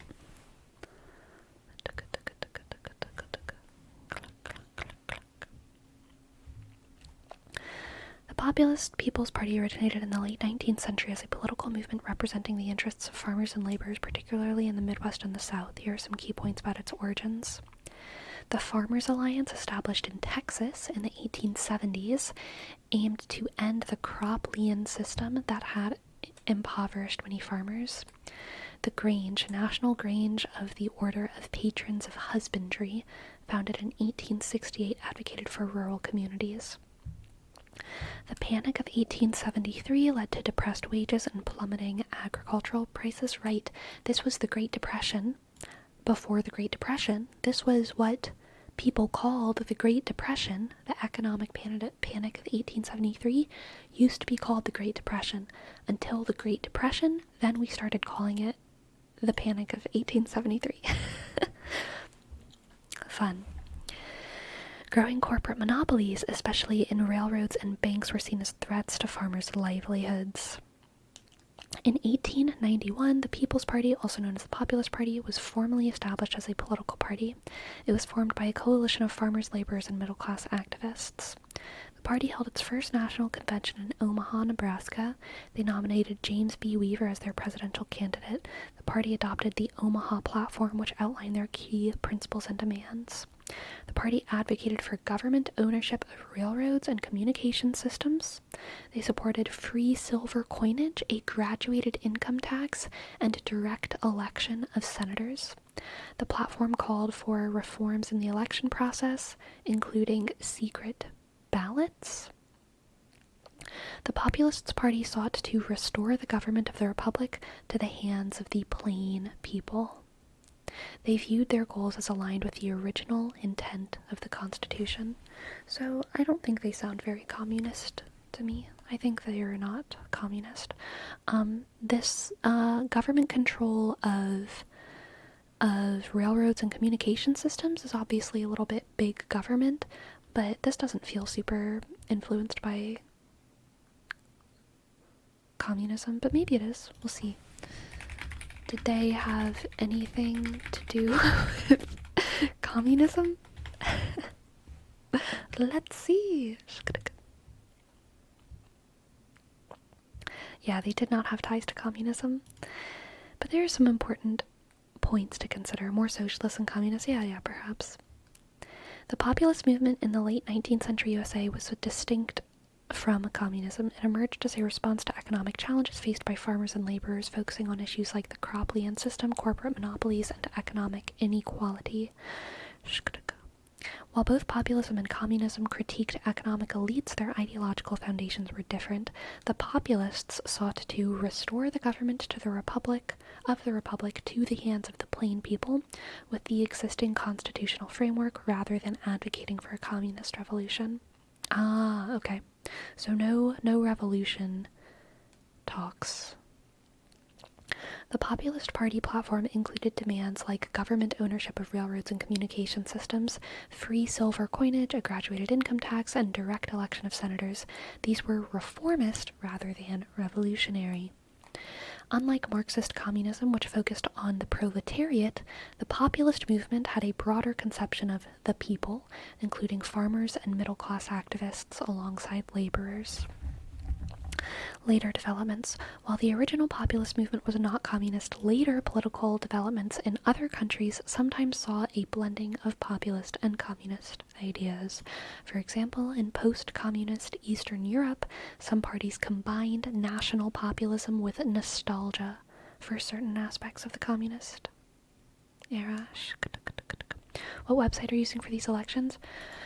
I'm initially just going to 270 to win, but then I'm harassing Perplexity AI to get more information.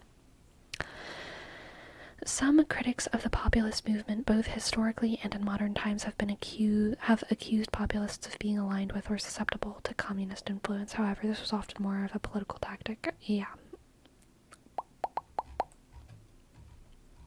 Cool. What else did I want to ask? So these people were like pro-labor. It really seems like what were the Republicans even standing for?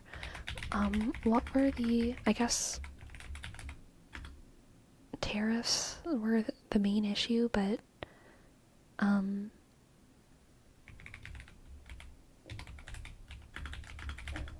policy proposals in the 1892 now, right?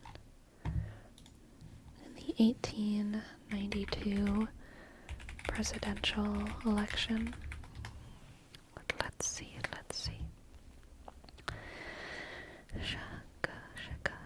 The Republican policy proposals in the 1892 presidential election included protectionism, high tariffs, sound money, tingles, maintaining the gold standard, and opposed free coinage. Civil rights, the platform called for every citizen to be allowed to cast a free and unrestricted ballot in all public elections, and for such ballots to be counted as cast. This was particularly aimed at protecting voting rights in the South. Okay, so the Republican Party was the Civil Rights Party still. The Republican Party was the Civil Rights Party, but the Populists and the Democrats were pro-labor, with the Democratic Party also having more direct policy proposals on like lowering tariffs. And they had still more of a hold on industry, I would say, than agriculture kind of got swept up. Well, no, I guess they were talking about factories, which were more People's Party, but it seems like whatever kinds of industry were going on in Indiana and New York were still kind of wrapped up with the Democratic Party rather than the People's Party.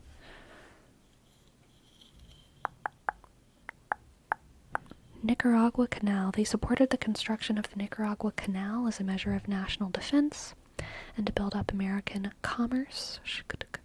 The platform favored the admission of remaining territories as states at the earliest practicable date. They supported the secession of arid public lands to states and territories subject to homestead laws. The platform expressed sympathy for the Irish Home Rule movement and for Jews under persecution in Russia. Irish Home Rule movement. What was the Irish Home Rule movement?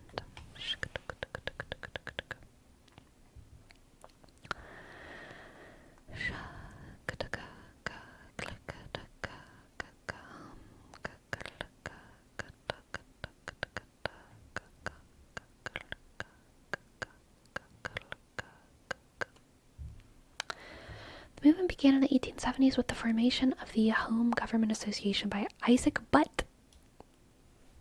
His last name is Butt. His first name is Isaac, and his last name is Butt.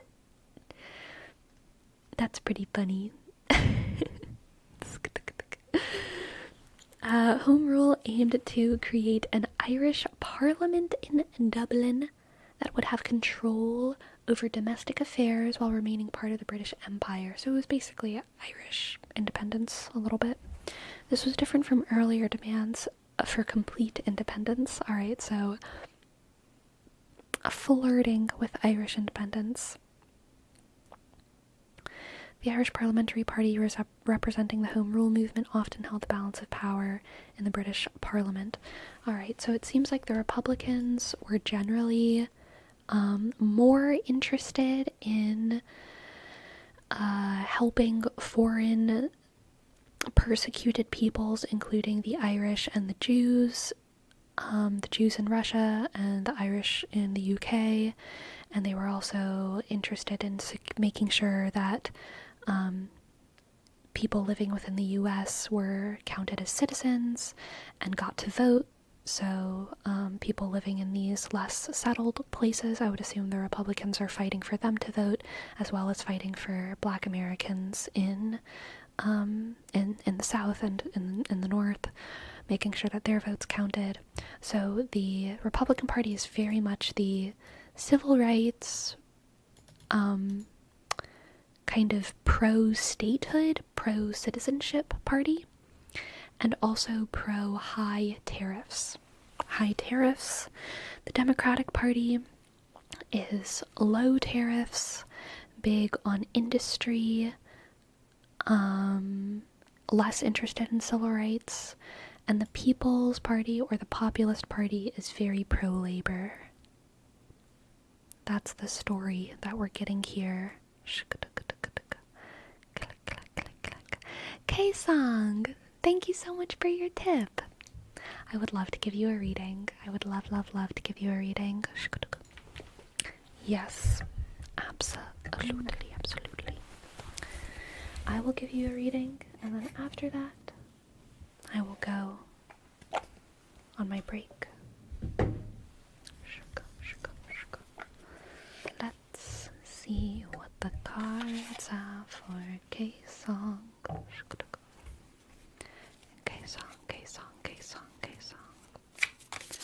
K-Song, what do the cards have for K-Song? K-Song.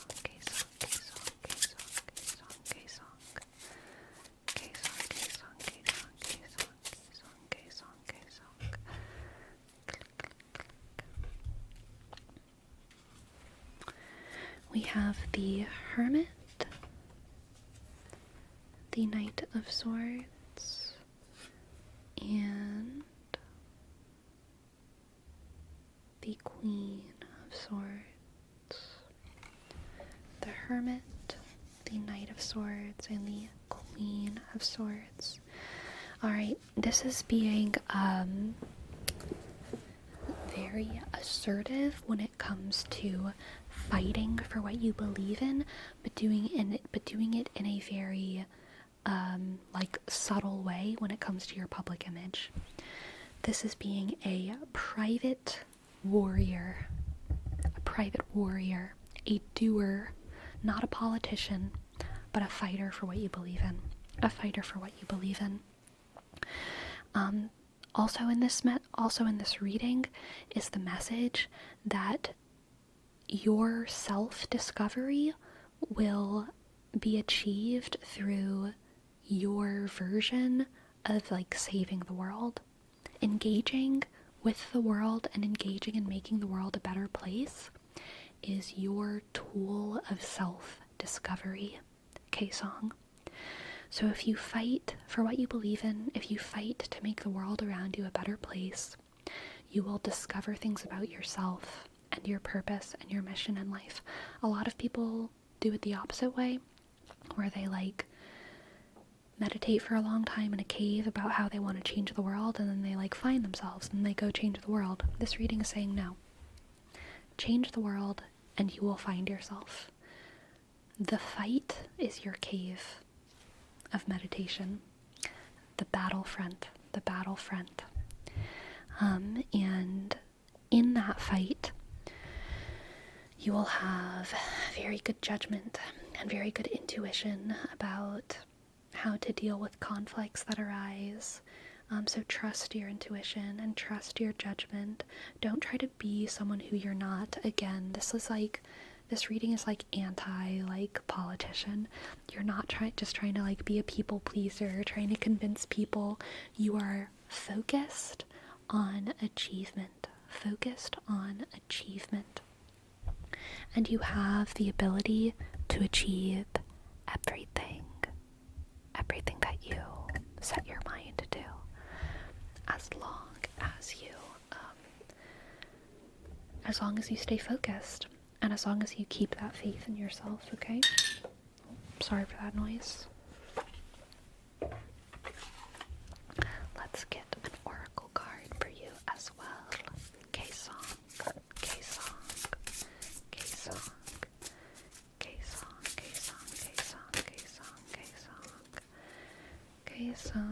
K-Song.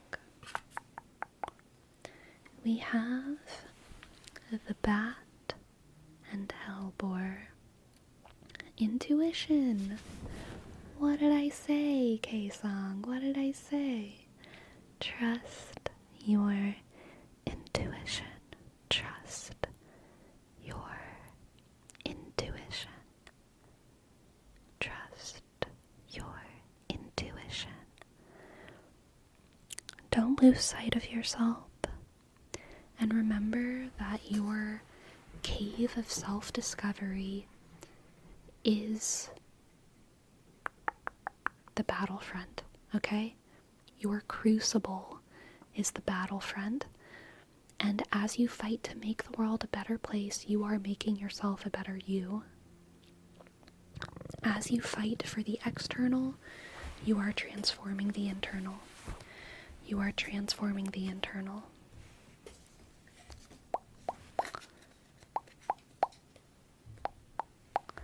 There's also kind of a message here of like, treat the world as yourself, right? Treat the world as yourself.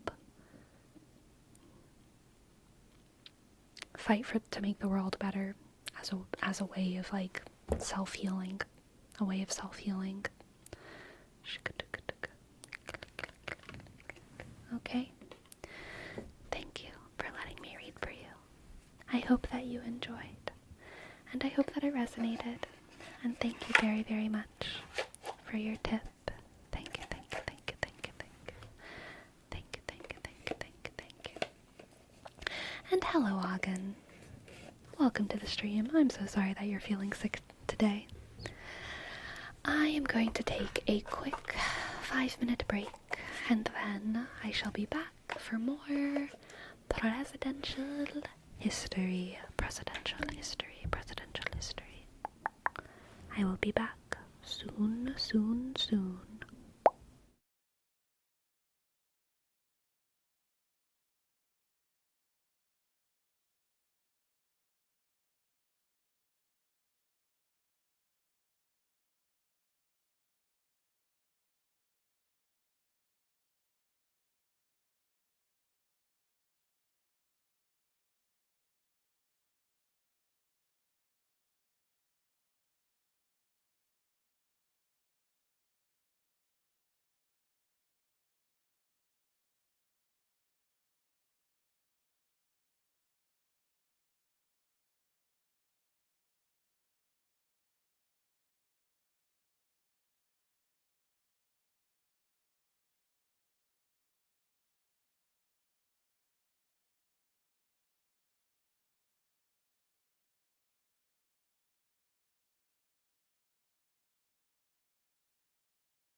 I am back, back, back, back, back, back, back, back, back, back, back.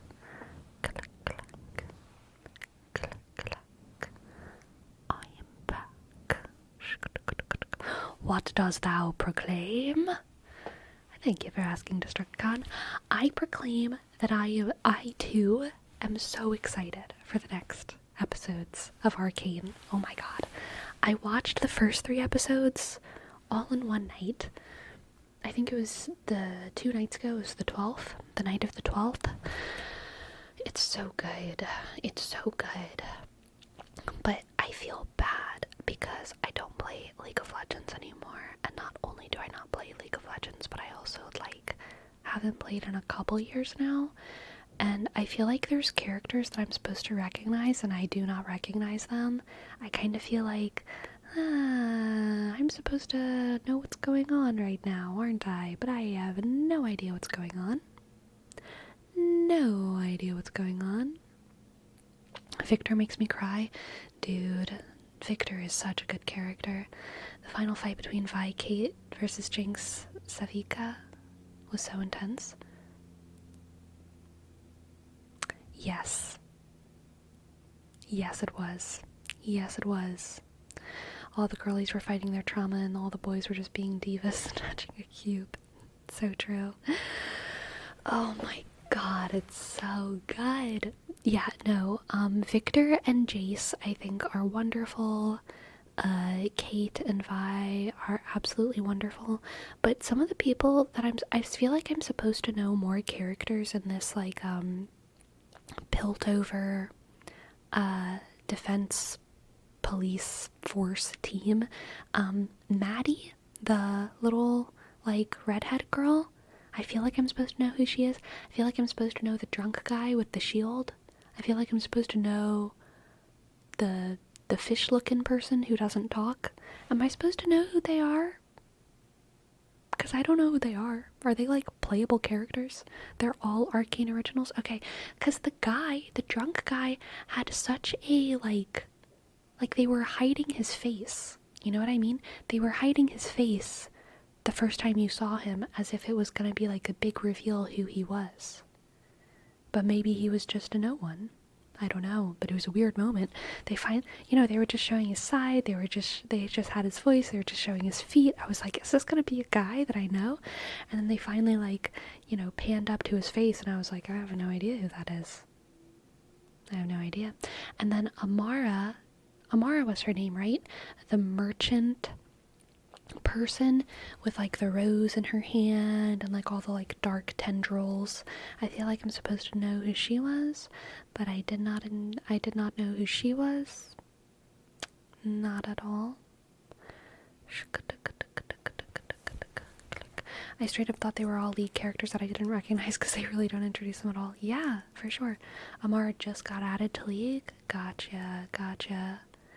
It's Vander's brother, Dander? Is that a joke or is that serious? Dander? That is not a good name. Dander? Dude, poor guy. Your brother's named Vander and you get Dander? Man, I feel sorry for him. The loser sibling for real. Dander plus scratch head equals new trigger. Have y'all watched those ASMR, like, scalp scratching videos? I love those. I do love those. I'm trying to zip my thing because I got cold. I got a little cold.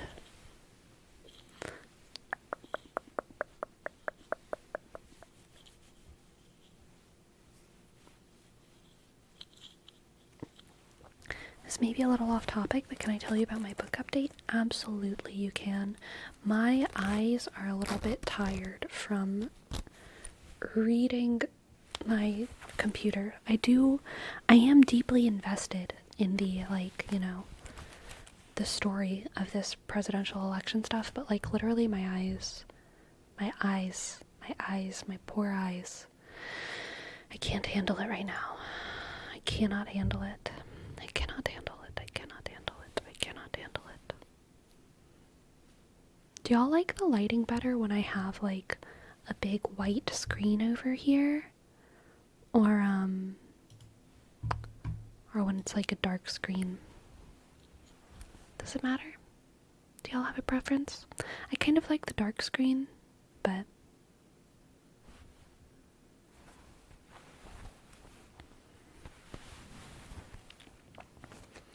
shaka shaka shaka shaka shaka shaka shaka shaka shaka dark. Gotcha. Gotcha, gotcha, gotcha. Click, click, click, click. Click, click.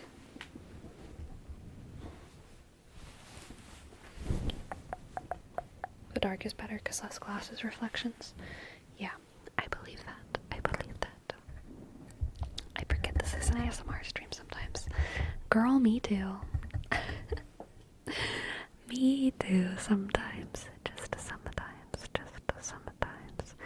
So I just started reading All the Light We Cannot See. I love that book. I love that book. I read that book on the levee, the Baton Rouge levee. Also in my car, next to the levee, once it started raining. I think it was mostly senior year of college. It might have been summer right before senior year of college, between junior and senior year of college. Yeah, good times. Dark times. But it was the best of times, it was the worst of times.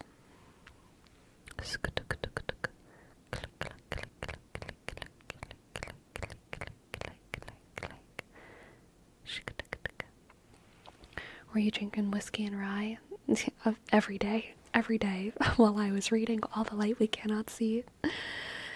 Bye, bye, Miss American Pie. Drove my Chevy to the levee, but the levee was dry. And them good old boys were drinking whiskey and rye, singing, this will be the day that I die. And this will be the day that I die. No one read this next message if you care about Stormlight Archives. Why did no one tell me Kaladin had a shard blade taken from him? You mean the entire plot of the first book? Destructicon, we're gonna need to talk about your reading comprehension. I've noticed a trend of you, like, reading books and then just, like, not knowing what happened in them.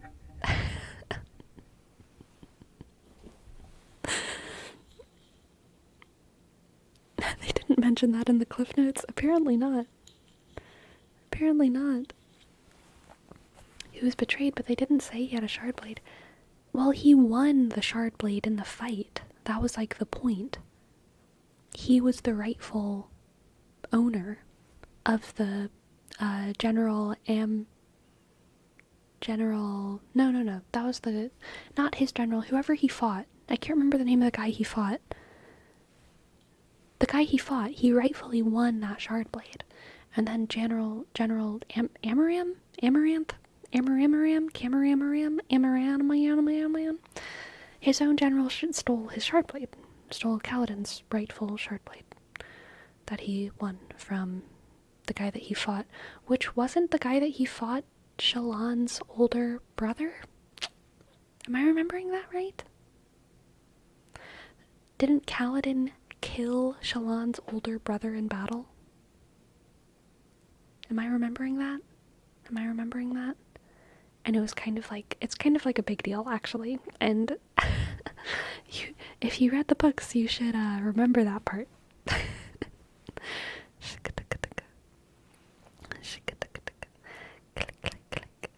Hello, love to sleep. Welcome in. Glad to have you.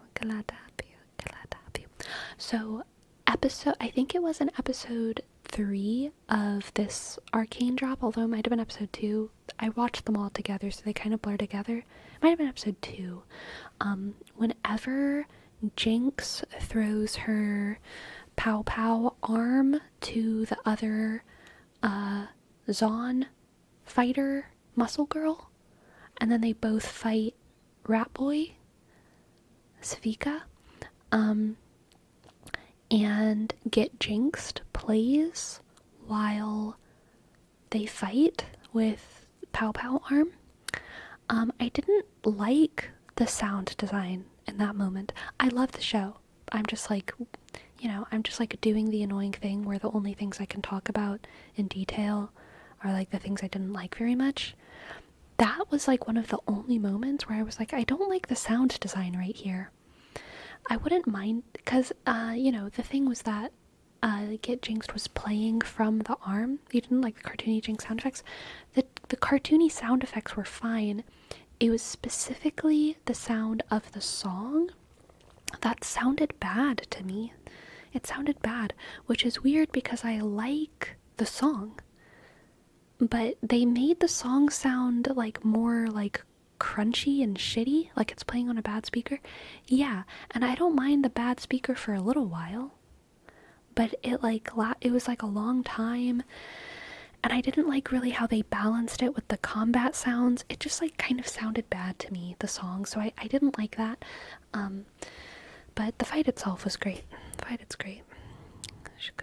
Yeah, TBH, I don't like the song that much, but the sound was kind of weird. It was weird. Diegetic poo-poo? I don't know what diegetic means, but probably Agan. Oh, I don't like the Imagine Dragonness of the music. I like Imagine Dragons. Whoops. I'm sorry. A little basic. I can't help it. Sometimes I'm a little basic, and I do not mind the Imagine Dragonness of the music. There was a girl who was much cooler than me in costume construction in college, and she liked Imagine Dragons and video games and League of Legends, and she was like a beta tester for like a lot of games. That was like her job, and she like introduced me to a lot of like weird mobile games, like romance like mobile games for like weird anime vampire men. She was like much more into pop culture and stuff than I was, but she and I bonded over Imagine Dragons. We would play Imagine Dragons while we worked next to each other. It was a vibe and it was fun. It's kind of a strange vibe that Jinx's character development is limited, like she's crazy in game, so she'll never get help. Yeah, the relationship between the game and the show is super interesting. I hope the show isn't very limited by the constraints of like the world of the game. I think that would suck. I don't think the show ending is canon anymore. That's good. I want the show to have like as much creative freedom as possible, really. Yeah. Diegetic means played in the world as opposed to being the score outside of it. Ah, okay. Yeah, it was diegetic poo-poo. Oh, are we talking about Arcane? I just finished season 1 yesterday. Yes, we are, Mashy Manny. We are. Welcome to the chat. Click. I like Jinx Silco arc now that she has Isha to take care of. Yes, I think Jinx's Silco arc is very interesting. I want edgelord Jinx instead of crazy Jinx in game. Yeah, I think that's fair. From what I've seen, Victor is getting a rework because of what happened in Arcane Season 2. Oh. Yeah, let the show affect the game. That's way more interesting. I think we should get an ASU based on the fighting game model. Jinx's model is really outdated, but at least it's not Sona level outdated, dude. Poor Sona. Poor Sona. Yeah, I agree. Click.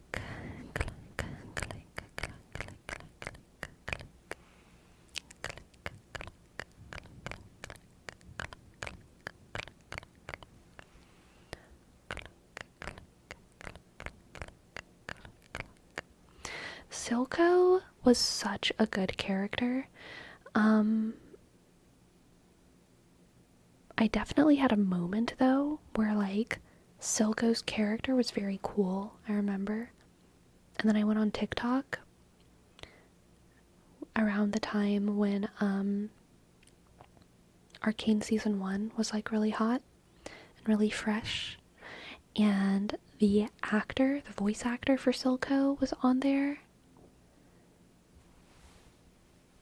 And I had like a big like oof moment because he was doing the voice actor for Silco was like on TikTok making like Silco thirst traps. Very Astarion coded. I feel like the voice actor for Astarion kind of had a moment where he was doing the same thing, where the voice actor ended up getting a little bit known for it, so he went on TikTok and made a whole bunch of thirst traps. And I don't know. I think I don't like it when actors like fetishize their characters. It seems disrespectful to the show writers to me, in a way. Because obviously the actors have a lot of control over the public perception of a character, even though the character is really the writer's, the showrunner's baby, the playwright, whoever it is, the playwright, the screenplay writer, the show writer. It's their baby, it's their character. And it's also kind of the baby of the actor. They have like joint parentage of the character. And you know how Henry Witcherman like quit the show because the Witcher writers ruined the character. Henry Cavill, thank you, ruined the character for him, and he got pissed, and so he left. I kind of feel like the writers are probably experiencing the same feeling whenever their voice actors or their stage actors or their movie actors go and start making TikTok thirst traps in character. You know what I mean? There's something deeply disrespectful about it to me.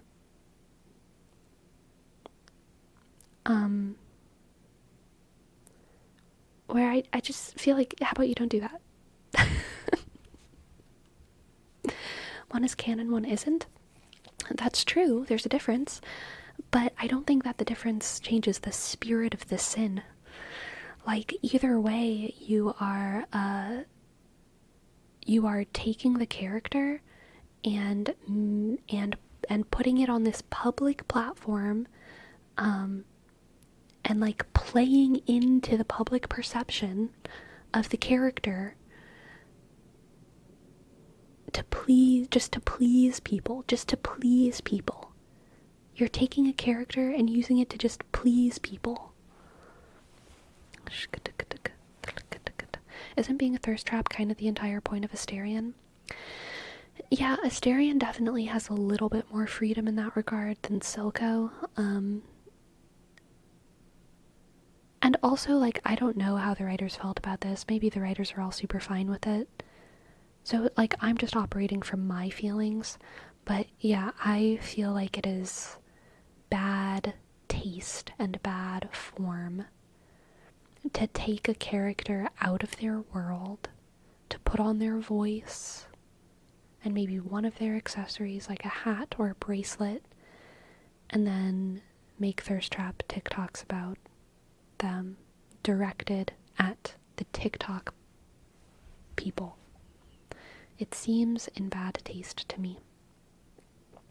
Like using the character in a wrong way. Yeah, kind of.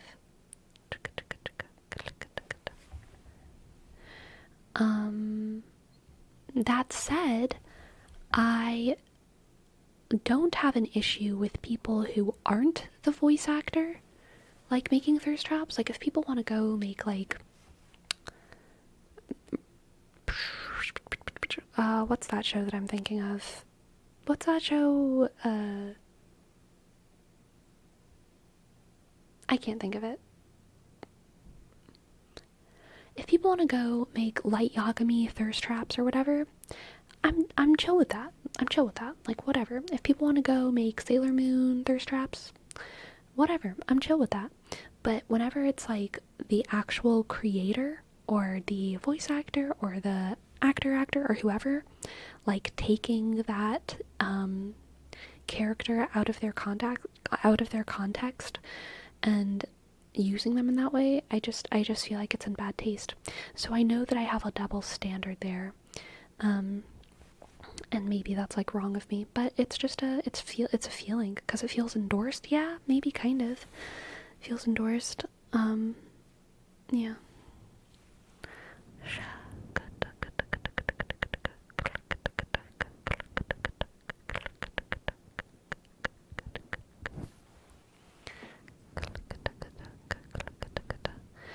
You can take almost any concept and make a good character out of it. To me, Astarion is taking hot vampire and making something interesting out of it. Okay, hot take.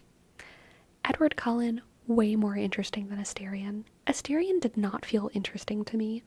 That said, I only played Act 1, so I don't know, maybe it got a lot more interesting in Act 2, but I thought Astarion was like so cliche and not hot at all. Thank you, Taylor. I didn't get it. I did not get it. I did not get it. Edward is a 1,000-year-old vampire trying to date high schoolers. I didn't say I endorse Edward Cullen's behavior. I just said that I think he's more interesting than Astarion. Yeah. Also, Edward isn't 1,000 years old, okay? He's like 200. Relax.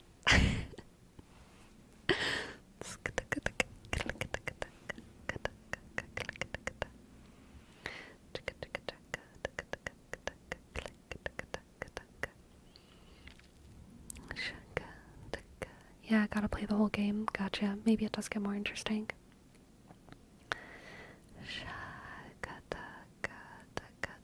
Saying Astarion isn't interesting, then saying you only played Act 1 is crazy.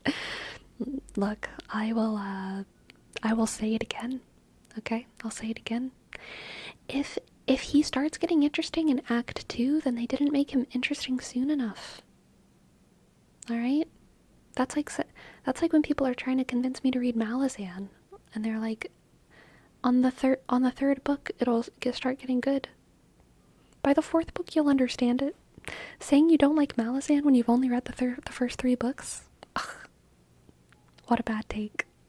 Like, okay. I feel like it should be faster that I start enjoying this thing. Who was your favorite from what you played?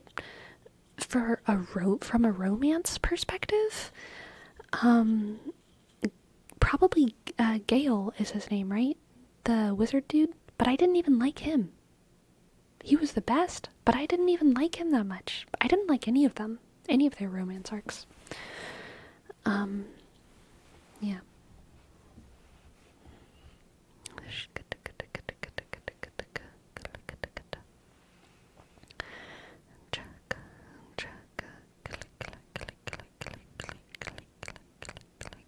I never played, but I watched my friends play and I despise Gale. Yeah.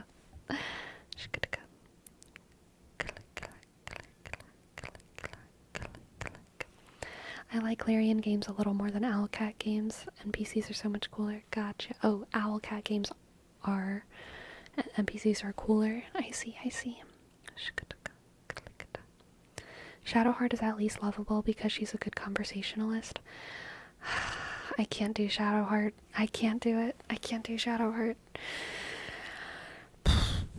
I have too many issues with, like, pity me characters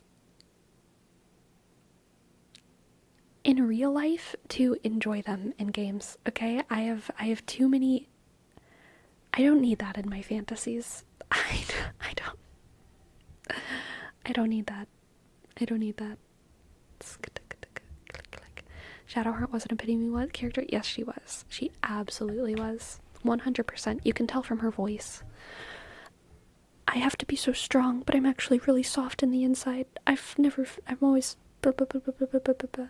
She was absolutely a pity me character. It was a vibe, alright?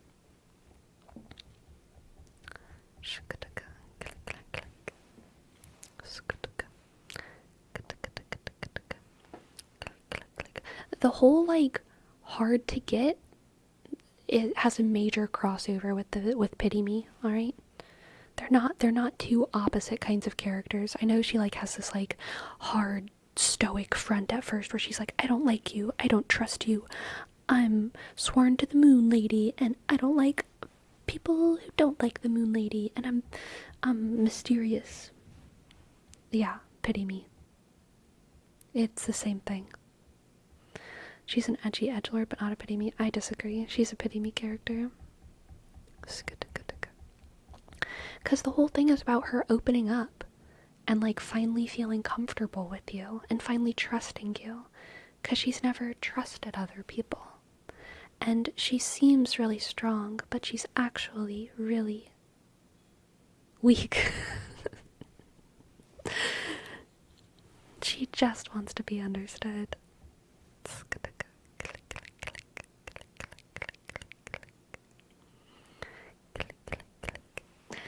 My cleric was kicking ass. She is good in actual. She is strong in, like, the actual combat sense. That's for sure.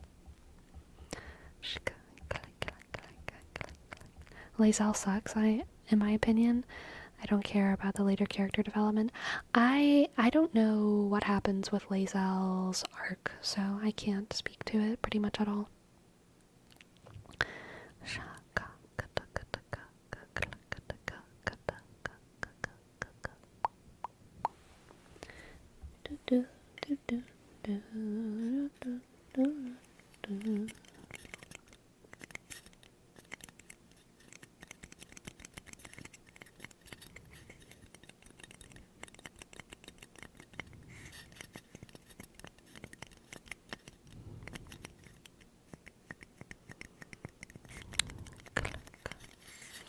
I love Baldur's Gate 3, but the companion characters are quite flat in terms of personality. Yeah, I would agree. I don't think they were super interesting. Even the bear was pretty cool.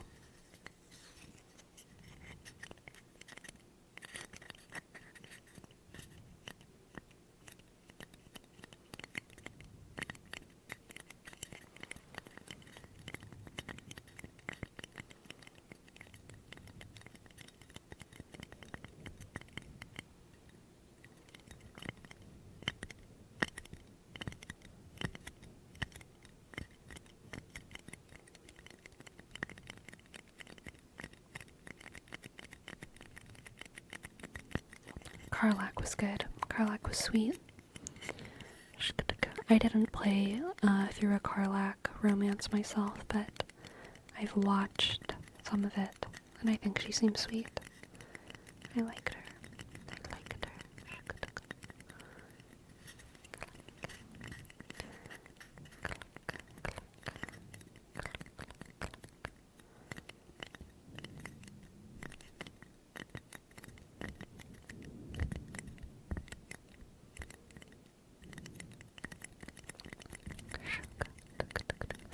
That's a good illustration of how subjective depth is for character. The characters are likely the most loved thing about Baldur's Gate 3. I mean, I think the character interactions are the most loved thing about Baldur's Gate 3 because you can interact with them in such a variety of ways, which I think for a lot of people scratches the itch of making them feel like the characters have depth. Because there's so many different things that they can say, possibly. There is a lot of literal depth from a development standpoint, right? From a writing standpoint. There's so much that you can do in the game. And that is the thing that I think most people like the most about it. It has incredible replay value, right? You can make a million different choices. And in that sense, there's a lot of depth for every character. But, I don't think the characters had, like, very unique, like, conflicts or anything like that. I think they were fairly cookie cutter. not that that's bad though. Like I think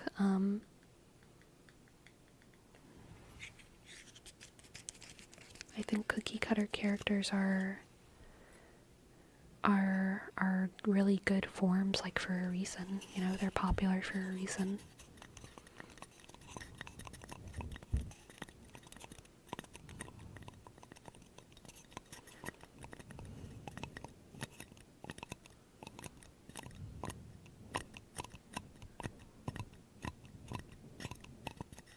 Pretty true to form for D&D, yeah. I agree.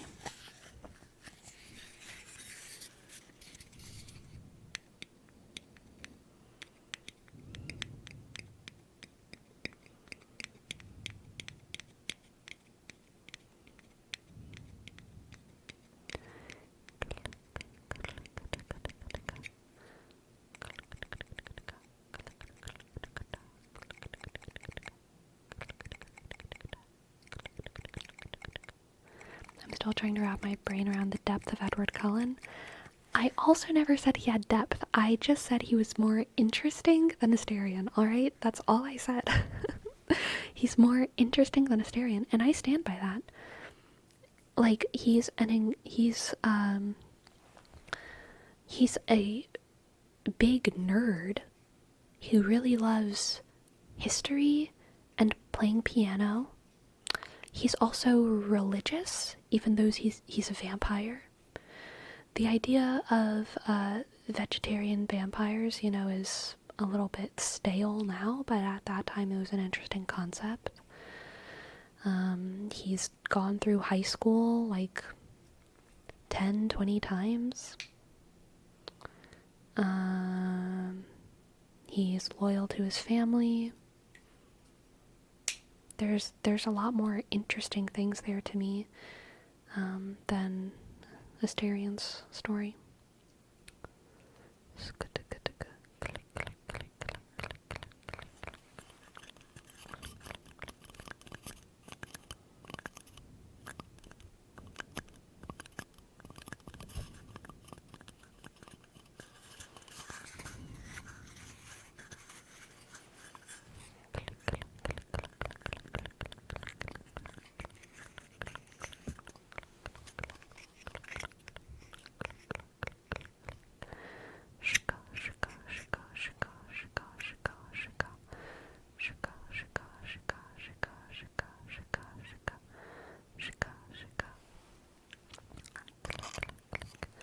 Is that the dude from Twilight? It is. It is the dude from Twilight.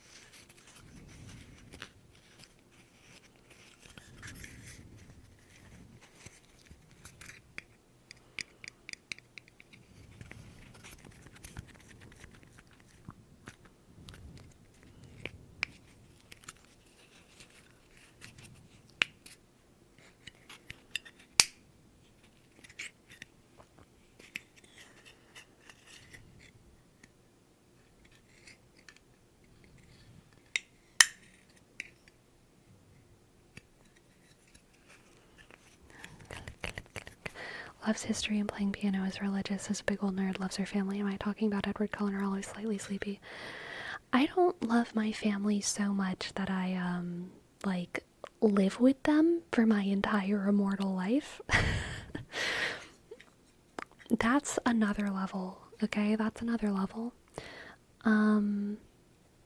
Also, Edward Cullen doesn't have the same kind of personality as me. I think we have very different personalities. But it is true, those couple facts are similar between us.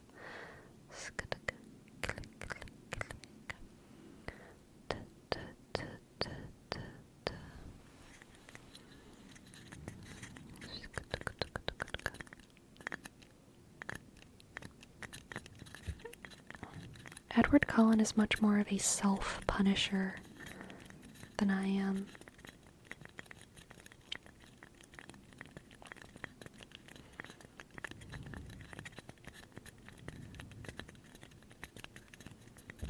Who's the hot baseball tomboy one? Alice? You're probably thinking of Alice. Yes, she's the one, the pitcher. Hot pitcher.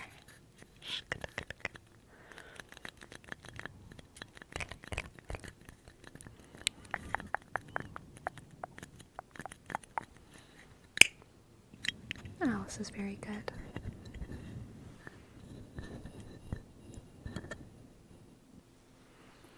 Alice and Jasper and Rosalie and Emmett are all slept on, okay?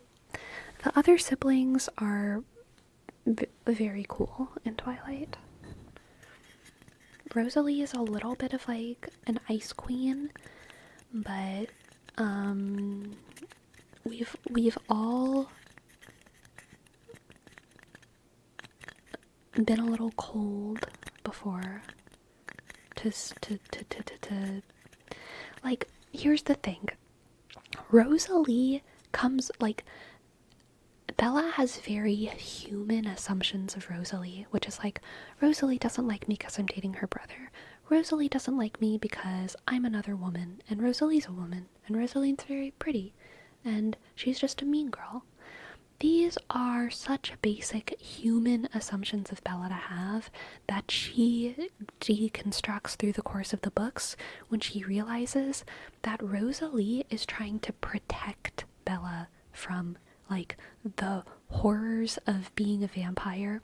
Rosalie doesn't want Bella to give up the potential of, like, leading a beautifully human life with kids and aging and marriage and these, like, normal, beautiful, wonderful things.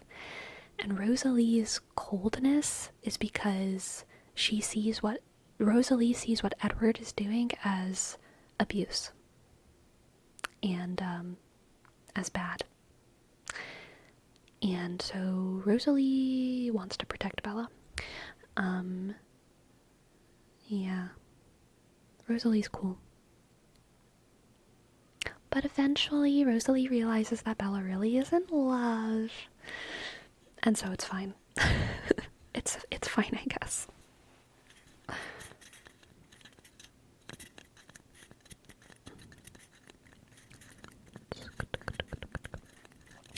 Oh yeah, Destructicon, if you want to bring in Vampire Diaries to this, Damon was so much better than Stefan. Oh my god.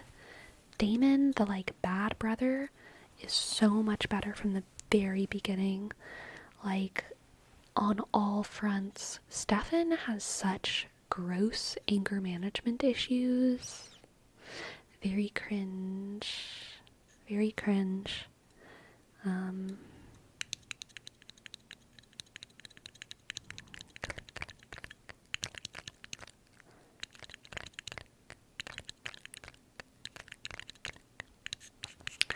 Long-lived vampires wouldn't really be able to date anyone without the age gap being grooming territory. I think that's an oversimplification of the issue.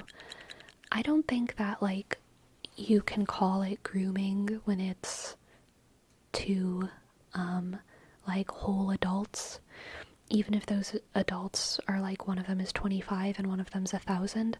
I don't think it should be seen as, like, as the same kind of issue as, like, a child, you know, being groomed by, like, a 20-year-old. I think you can frame it as, like, a problematic power dynamic that like could exist, but it's not the same literally just because of brain development. Like, it's just not the same issue. It just becomes an issue of power and time, potentially money, right? But the brain development element is something that is unique to, like, being a biological, unbrain developed person, also known as a child.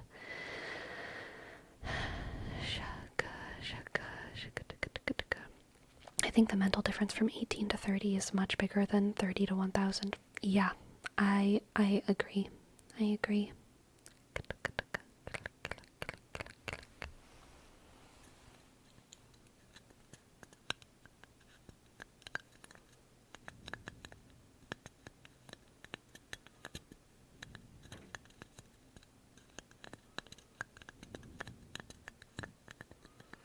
And that is an important element of Edward as well, is that his brain isn't fully developed.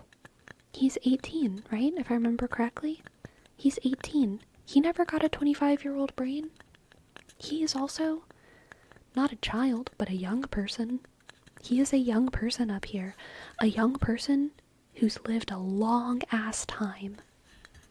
Which sucks. Dude, can you imagine being as stupid as you were when you were 18 forever?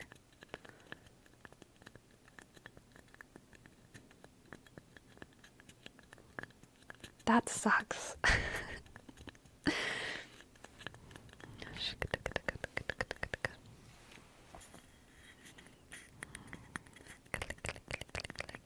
Also, don't forget the human vampire power dynamic. Yeah, that's a big one. That's a pretty big one.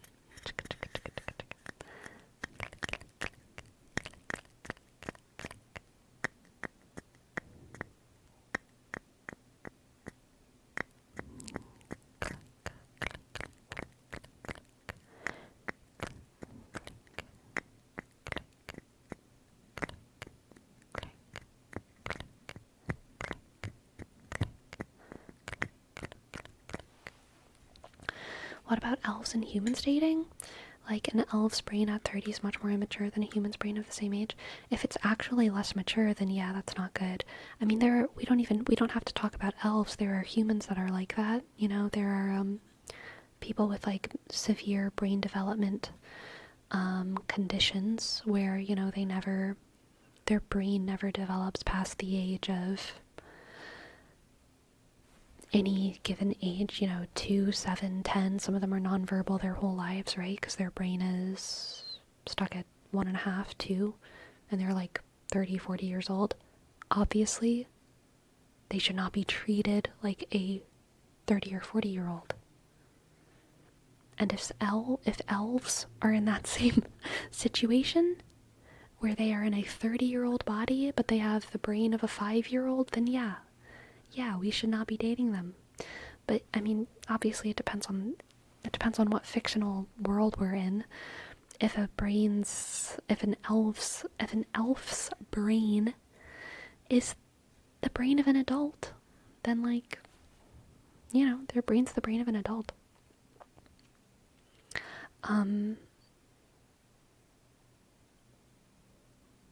Also, things can be like toxic and bad without them necessarily being like abuse, right?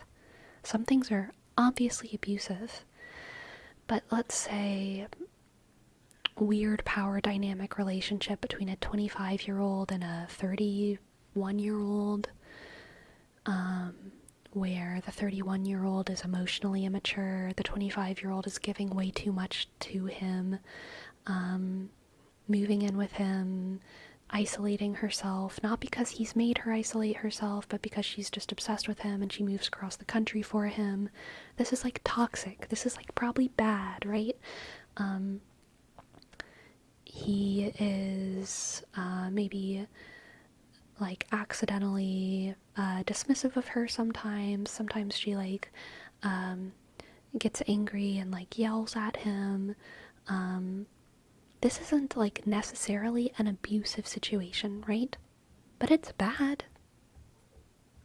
And they should maybe either go to like marriage therapy or counseling or a priest or break up. Start involving other people in their life, right? And break up. Or try to heal and get better.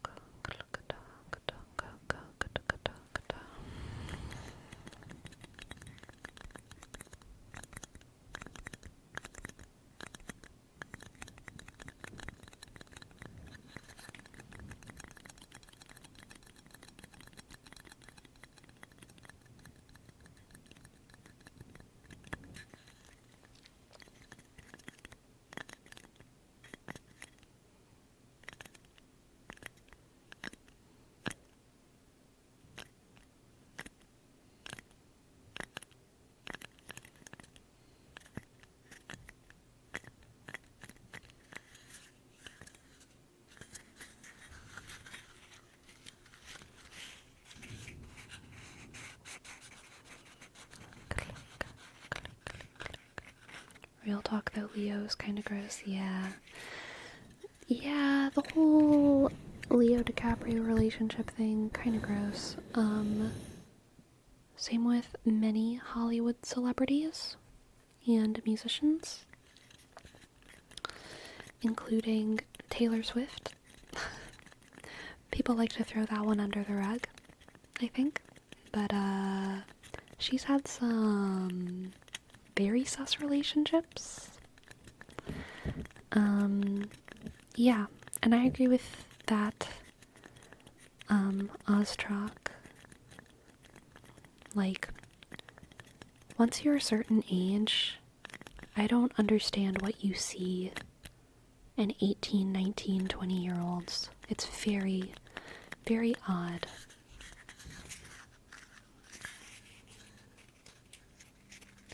Very odd.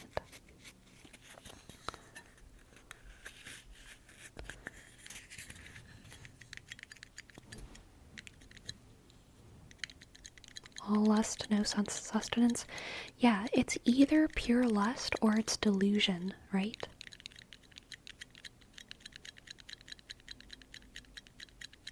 Like, it's either all lust, no substance, like you said, or it's the self-perception of the perpetrator that, like, they're still stuck in the brain of a 20-year-old, which is not good.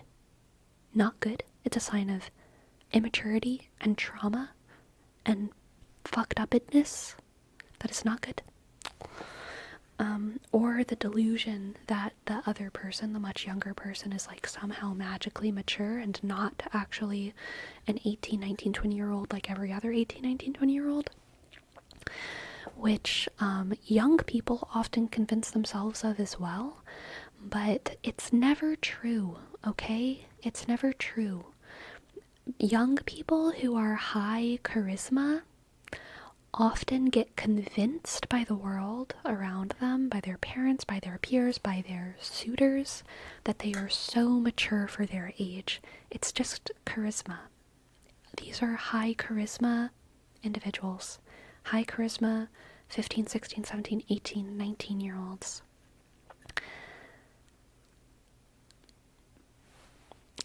They're high charisma. They're really good in communication skills a lot of the time.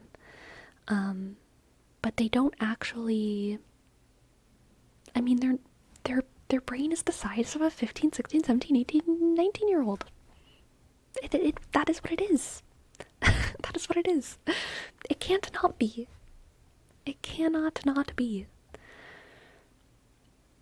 It's kind of like how 13-year-olds from other countries can work 40-hour weeks. 13-year-olds in America, good fucking luck. And it's not because the 13-year-olds in the other country are, like, mature, or because they have muscles that are bigger than the 13-year-olds here, or they're biologically different than the 13-year-olds here in, like, a significant way. They have been put in a situation where they, because of social pressures, because of cultural pressures, they have to have the work ethic of a 30-year-old in order to support their family. And so they work in the factories, in the mines, in the streets, whatever it is that they're doing. Because they have to. And they don't necessarily see that there's anything weird about it, right? And there's a lot of people in the US who they don't think that there's anything weird about being, like, so high charisma and so high in these communication skills at young ages.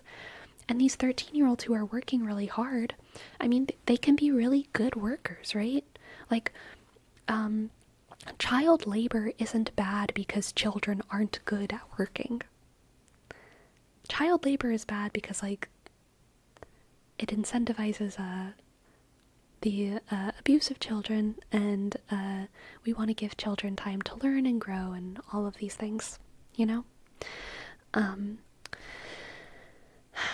But, like, kids get good at whatever they practice at. There's 15, 16-year-olds who are really, really good at flirting. There's 15 and 16-year-olds who are really, really good at being high charisma. That does not mean they're ready for a serious relationship. There's a lot of 18-year-olds who are so high charisma and so good at flirting and so good at loving. You can be really good at loving. That doesn't mean you're ready for a relationship, a serious one.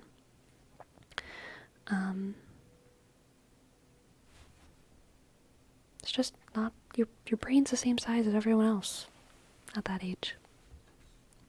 Just like your muscles. That's correct. Thank you so much for your 9 months of subs.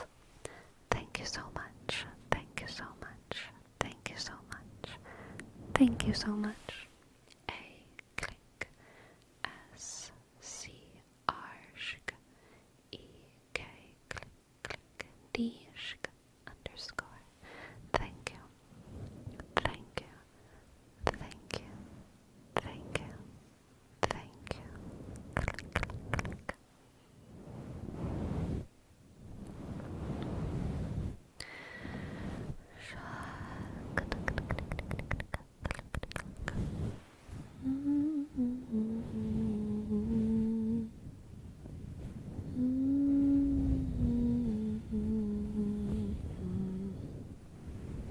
Even me at 26 is different than me at 20. Yeah, me too.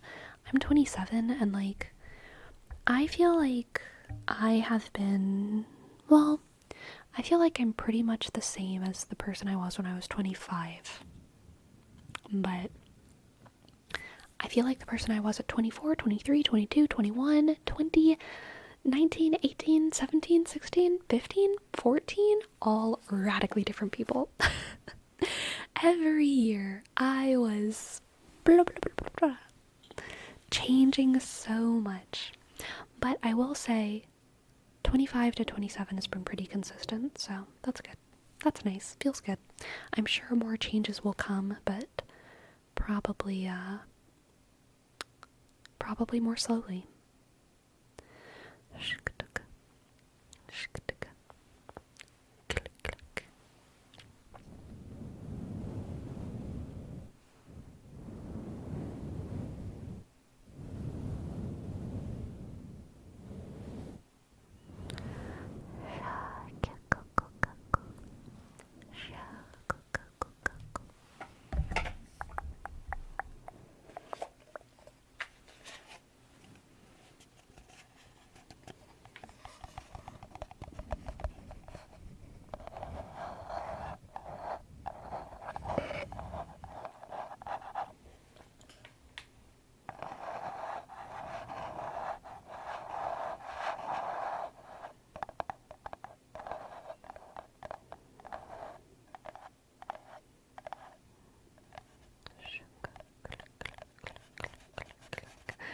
Can you elaborate on that? Has the feeling of being you changed?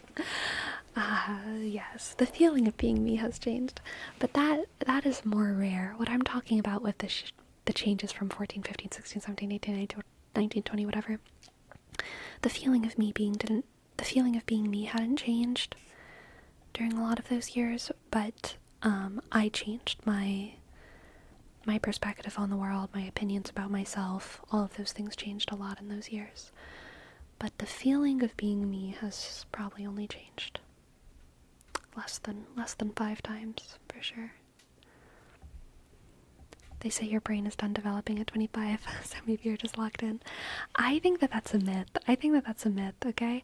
I think that, what's the word? Brains are pretty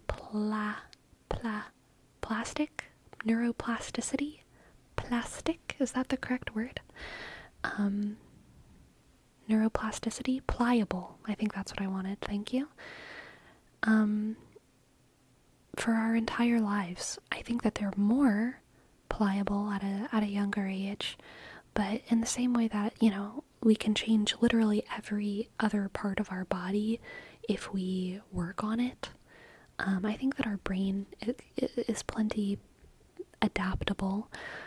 even into our older years, and that what we do will determine what our brain gets good at doing.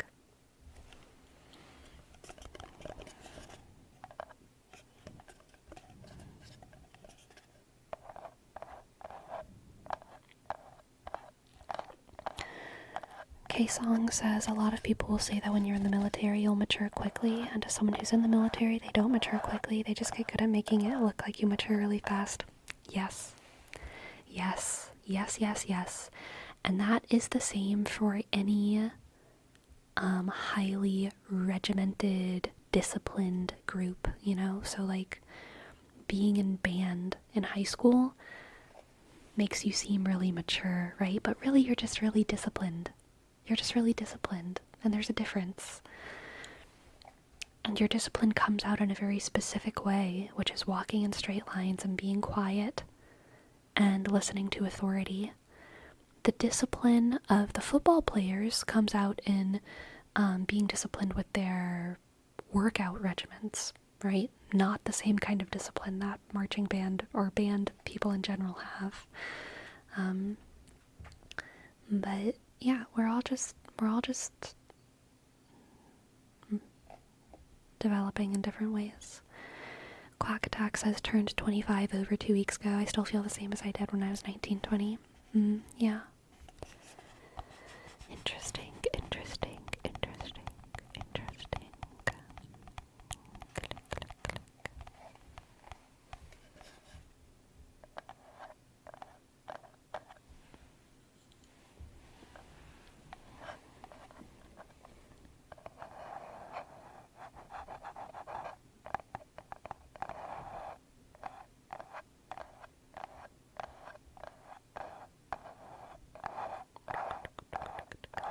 WD, thank you very much for your tip. Thank you so much. I am ever so grateful. And I would love to give you a reading. Let's see what the cards have for WD.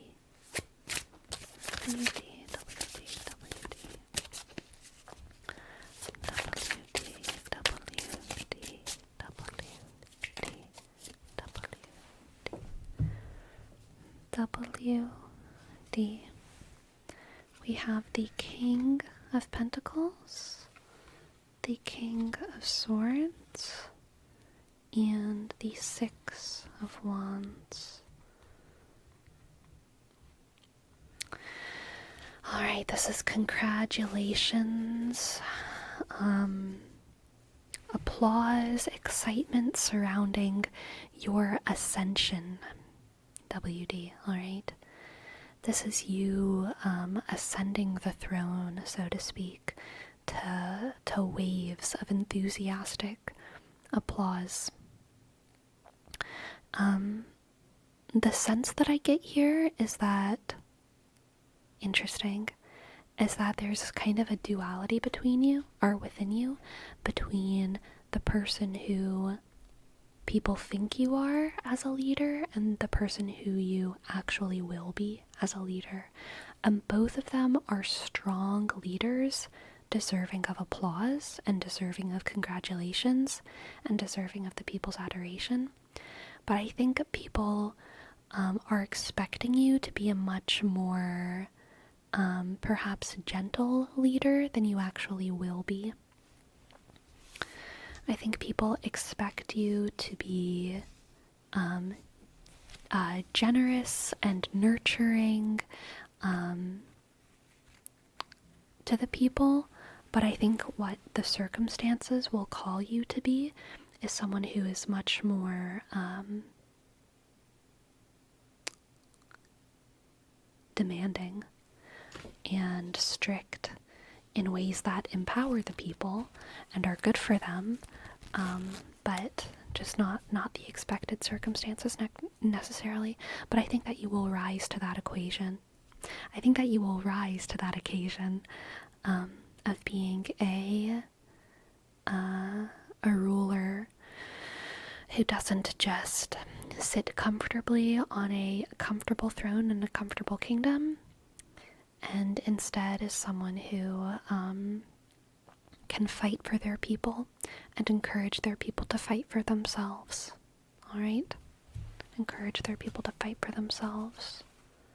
Next we have the Hierophant and the Magician. Oh my god, these are some major powerhouses of cards. A lot of earth energy here.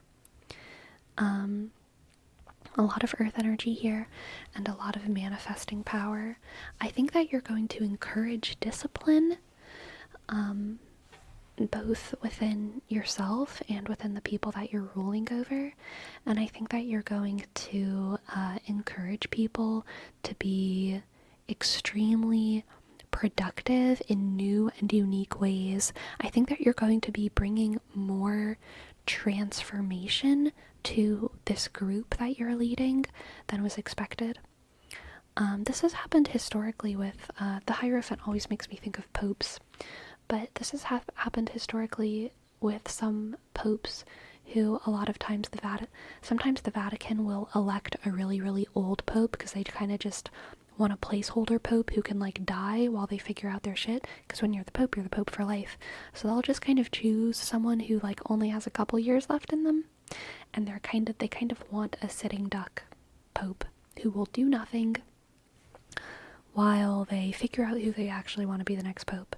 But then whoever they elect actually ends up having like 10 strong years left in them and has beliefs and principles and encourages waves of impressive new thought and reform within the church, and gets all the people excited and is actually a super cool pope. This has happened a couple times before, and that's kind of the vibe. That's kind of the vibe here. It's like people are expecting you to just like be pretty good but nothing special, to just kind of support the people, sit back and enjoy the splendors of the kingdom. But what actually you're going to do is invite and institute change, new thought, transformation, and also kind of instill some strict rule, but strict rule that continues to encourage that transformation, manifesting productivity and achievement for you and your people. Okay? Let's get an oracle card. Oracle card. Oracle, oracle, oracle card. Oracle card. Oracle card. Oracle, oracle, oracle card. Oracle, oracle. We have the dragonfly and the pansy. Balance, balance, balance, balance, balance, balance, balance, balance, balance, balance, balance, balance. I think that you are just the leader people need, WD. And I think that that is why whoever it is that you're leading in this group will continue to adore you. That's that Six of Wands, that first card. Or I think the second card that we pulled, the Six of Wands, is really just being about adored by the people around you, because they are inspired by you. And I think that that inspiration comes from the fact that they know you will respond to the present, that you are not just a person, an image who exists that they voted in because they liked you. What people trust is that you will respond to the times. You will transform to the times. You will be the balance to the times that your group needs in order to stay present and active and productive. This kind of fits with dance hobby. I've been around forever but fairly relaxed with it. Leadership-wise, I'm ex-military and can do strict, but nobody in the current company has seen that side. Ah, yeah, could very well be that. Definitely. Thank you very much for letting me read for you. I hope that you enjoyed.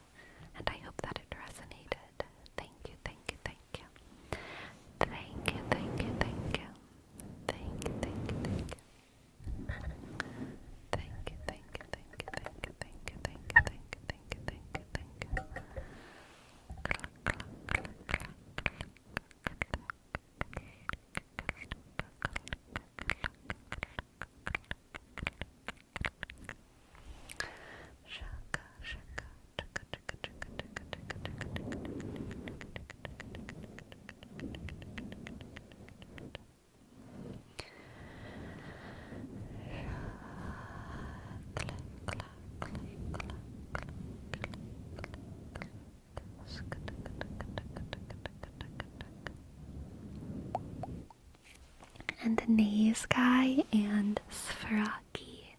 Thank you so much for your subs. Thank you so very much. And E-E-C-G-A-S-K-I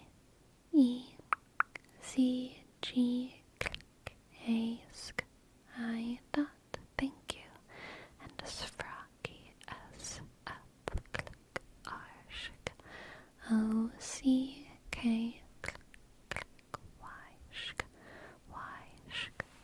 Thank you very much.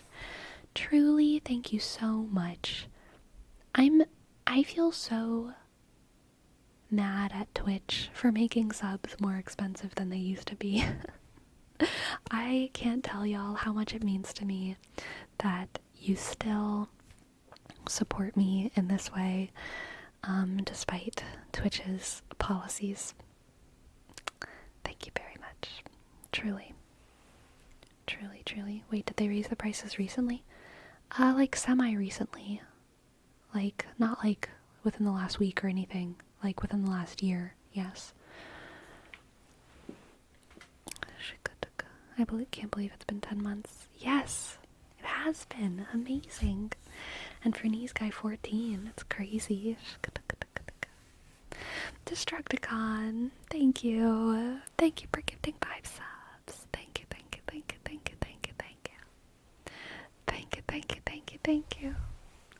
Thank you, Destructicon. Thank you, Destructicon. D-D-D-K-R-O-C-K-O-N-Sh. Thank you for gifting 5 subs. I appreciate it. That guy Larry, thank you for your tip. I'd love to give you a reading. Let's see what I can do for you. The way I see it, I watch enough of your YouTube vids to justify the occasional donation. Thank you, WD.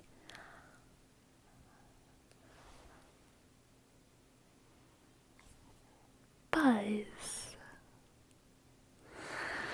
Oh my god. Buzz, thank you so much.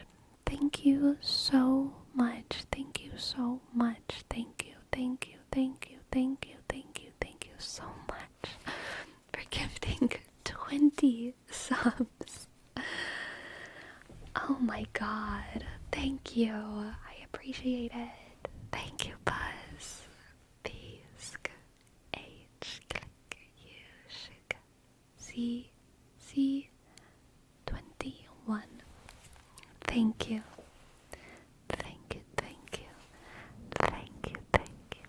Thank you, Buzzy, Buzz. Buzzy, Buzz. Thank you.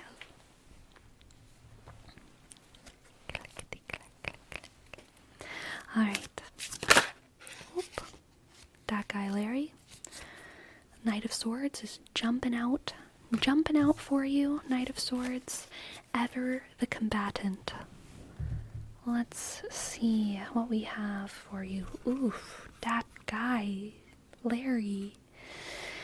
Ace of Swords, 3 of Swords, Knight of Swords. This is a revenge arc.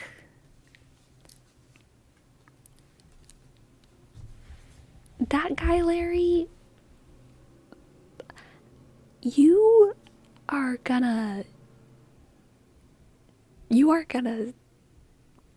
settle this fucking score. Guns blazing. So this is the revelation of a betrayal. Revelation of a severe betrayal. Secrets coming out. Secrets that hurt in the heart. Alright.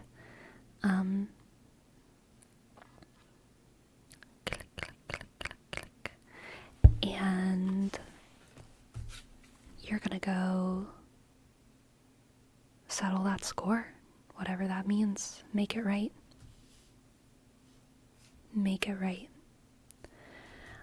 I'm getting the sense that this is the revelation of someone's failure and you confronting them about it. confronting someone about a secret that they've been holding, or confronting someone about something that they've done, something illicit that they've done. Let's get another card. Thank goodness. It's going to be a successful confrontation. So I don't think that someone has wronged you in a way that is going to end your friendship or relationship or whatever it is with them. I think that someone has wronged you. You're going to hold them accountable, and they are going to apologize and make it up to you. That's what the Seven of Pentacles is saying, okay? But yeah, someone has fucked up. Someone has failed you, failed themselves. Someone has done wrong, and you are going to find out and hold them accountable, as you should. Let's get an oracle card.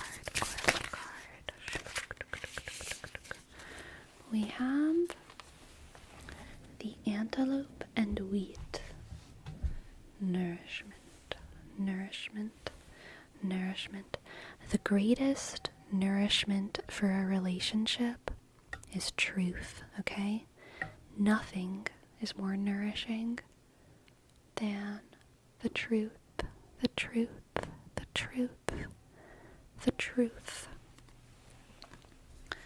And that is what's coming out here. A sharp truth, but one that is necessary. A sharp truth, but one that is necessary. Thank you so much for letting me read for you, Dat Guy Larry. I hope that it resonated. I hope you enjoyed. I appreciate it.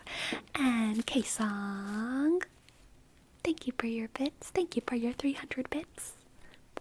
Thank you for dropping a couple bits on that level 6 hype train. Thank you very much.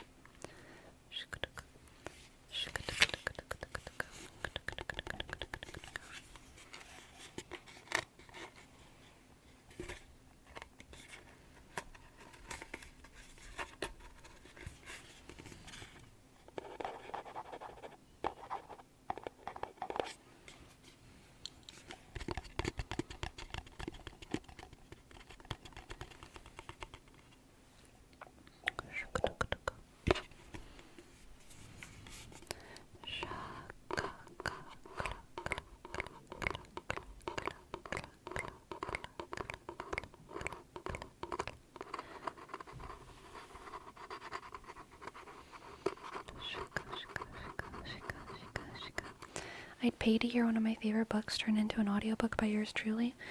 Look, all you gotta do is go to one of those AI voice generators and feed it my YouTube videos, and then transcribe your book, and then just boom, there it is. Unfortunately. Or hire you to read it. That would also be cool. That would be based.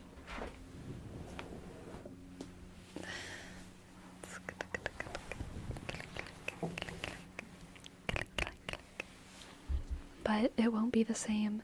That's what I'd like to believe. I'd like to believe that it wouldn't be the same.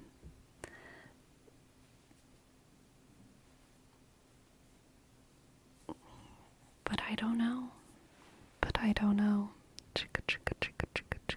It might be better, honestly.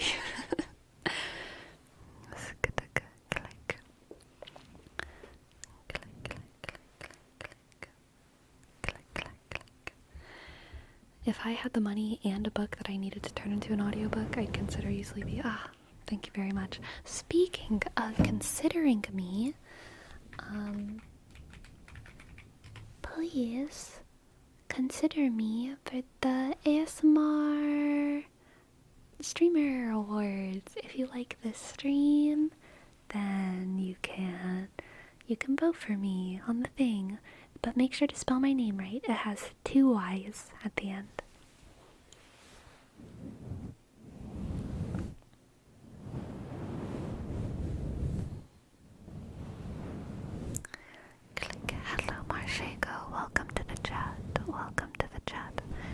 my vote, you click the link that I just put in the chat. Or you can exclamation point nominate. Nominate.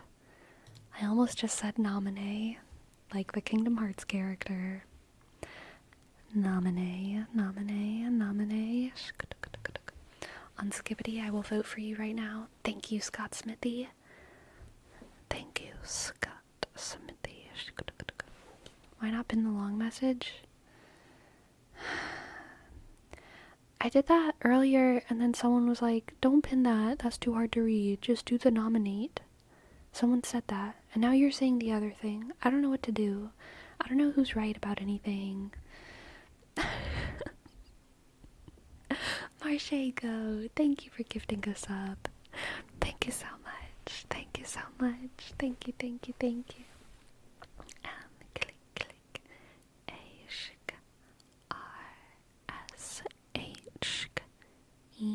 click, G, click, O. Thank you. Thank you, thank you.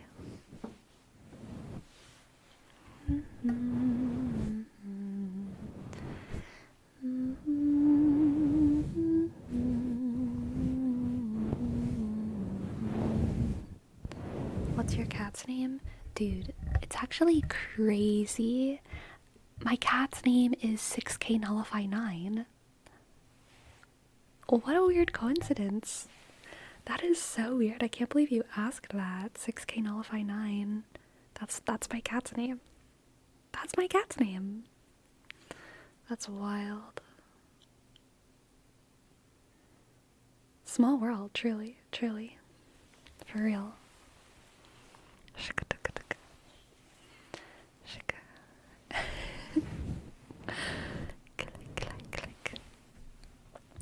Alright, Destructicon, I will turn that into the link. Let's see. Let's see, let's see. Let's see, let's see. Let's see, let's see, let's see, let's see.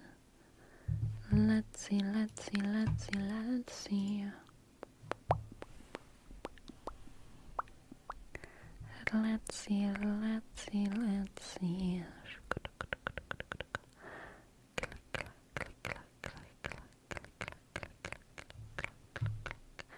Alright, I think it should work now.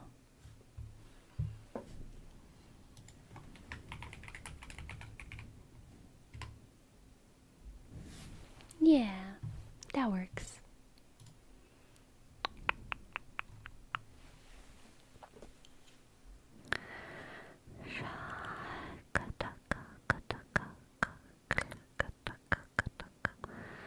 The urge to meow has never been greater. Give in.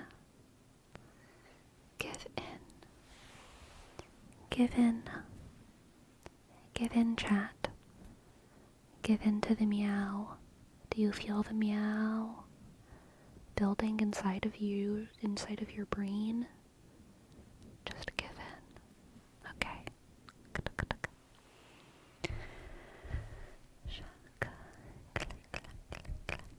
Caleb, thank you for your sub. Thank you so much, Caleb. Okay, click, click, Alshk, Usk, Bishk, 19, click.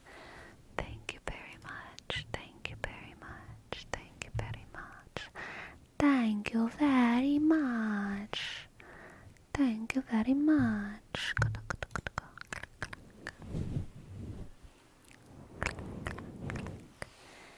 Give in to the meow.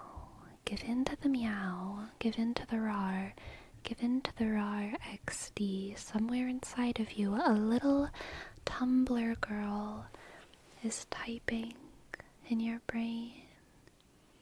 She has a file folder open with 276 Super Hulock fandom gifs.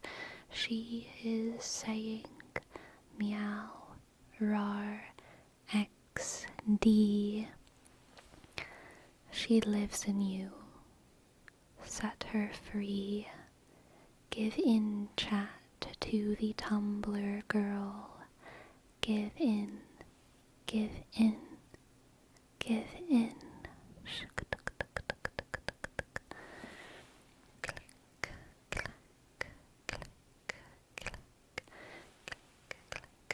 Exactly, Agan. She used to have so much more super Hulak gifts, but then Tumblr banned NSFW content. And then she got very sad, and that's when she locked herself away in the deepest recesses of your brain, and for the longest time you thought that she would never have the bravery to come to the surface.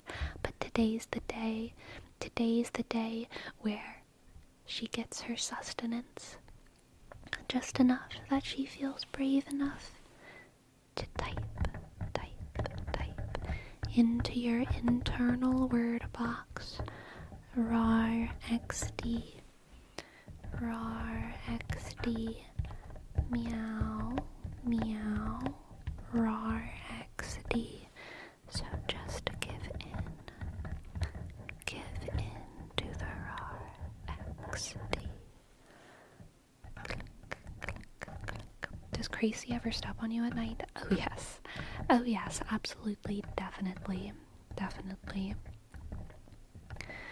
Yeah. Does she still eat your hair? No, she's kind of stopped doing that, which is nice.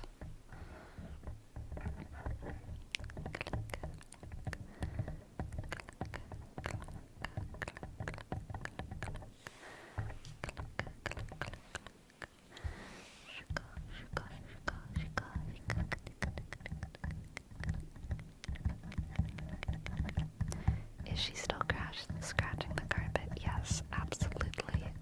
Definitely. Oh yes, she is always scratching the carpet. Carpe diem.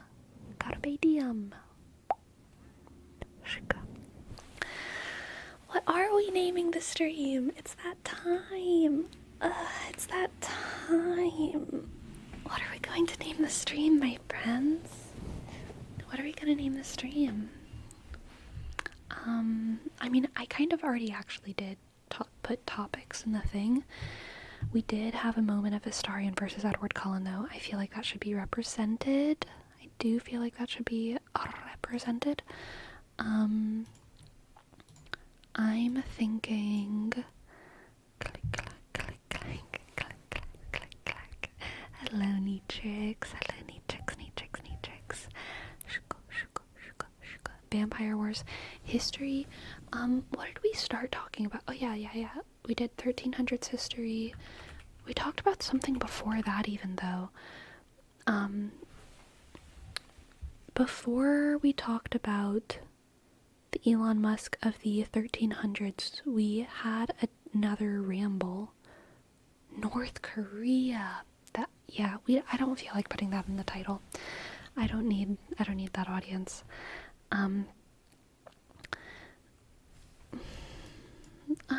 Let's see.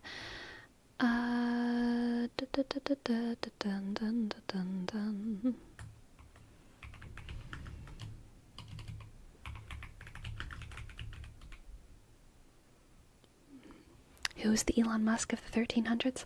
It's actually the Elon Musk of the 1400s, and it is Cosimo de Medici.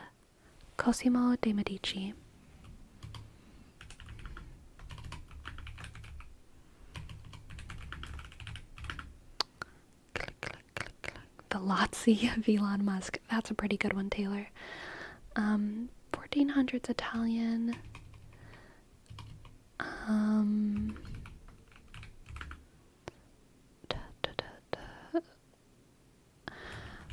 Astarion.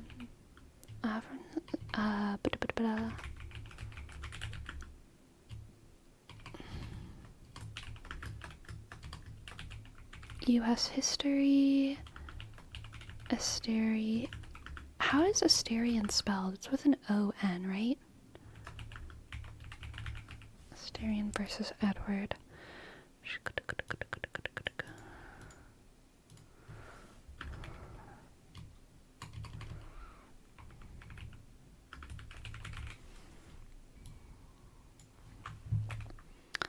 Oh, the topics we cover. Oh, the topics we cover. 1400s Italian E. Musk, US 1800s history, and Astarion versus Edward. How's that? How does this do? Is this good? Is this satisfactory? Is he satisfactory? Approved. Excellent. Could just say Musk instead of E. You know what? I like that. I'm gonna take E out of it. 1400s Italian Musk. That sounds very good, because it sounds like I'm talking about, like... Exactly. Is it Musk or Musk? Yeah, that's kind of funny. That's kind of funny.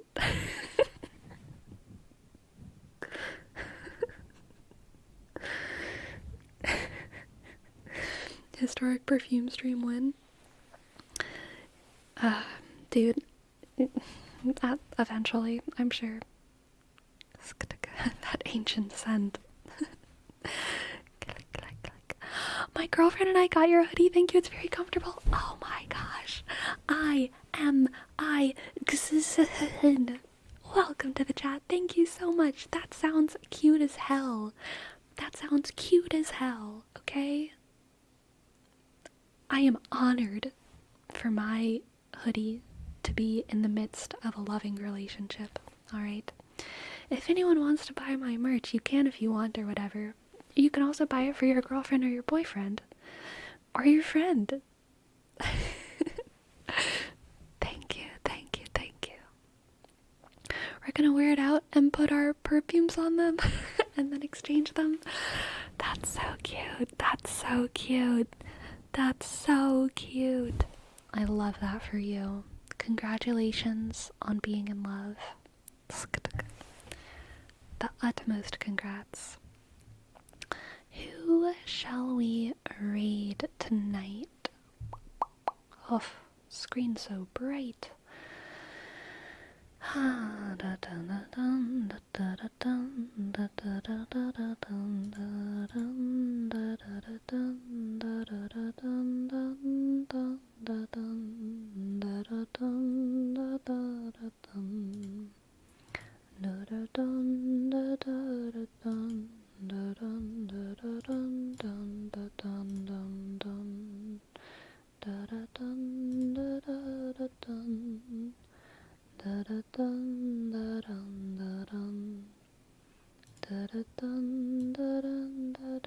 Let's raid Jack the Mermaid. I have never seen their stream before, but it looks like they're doing some cool ASMR triggers, and I think they have a little dog on their lap. They have a little dog on their lap, looks super cute.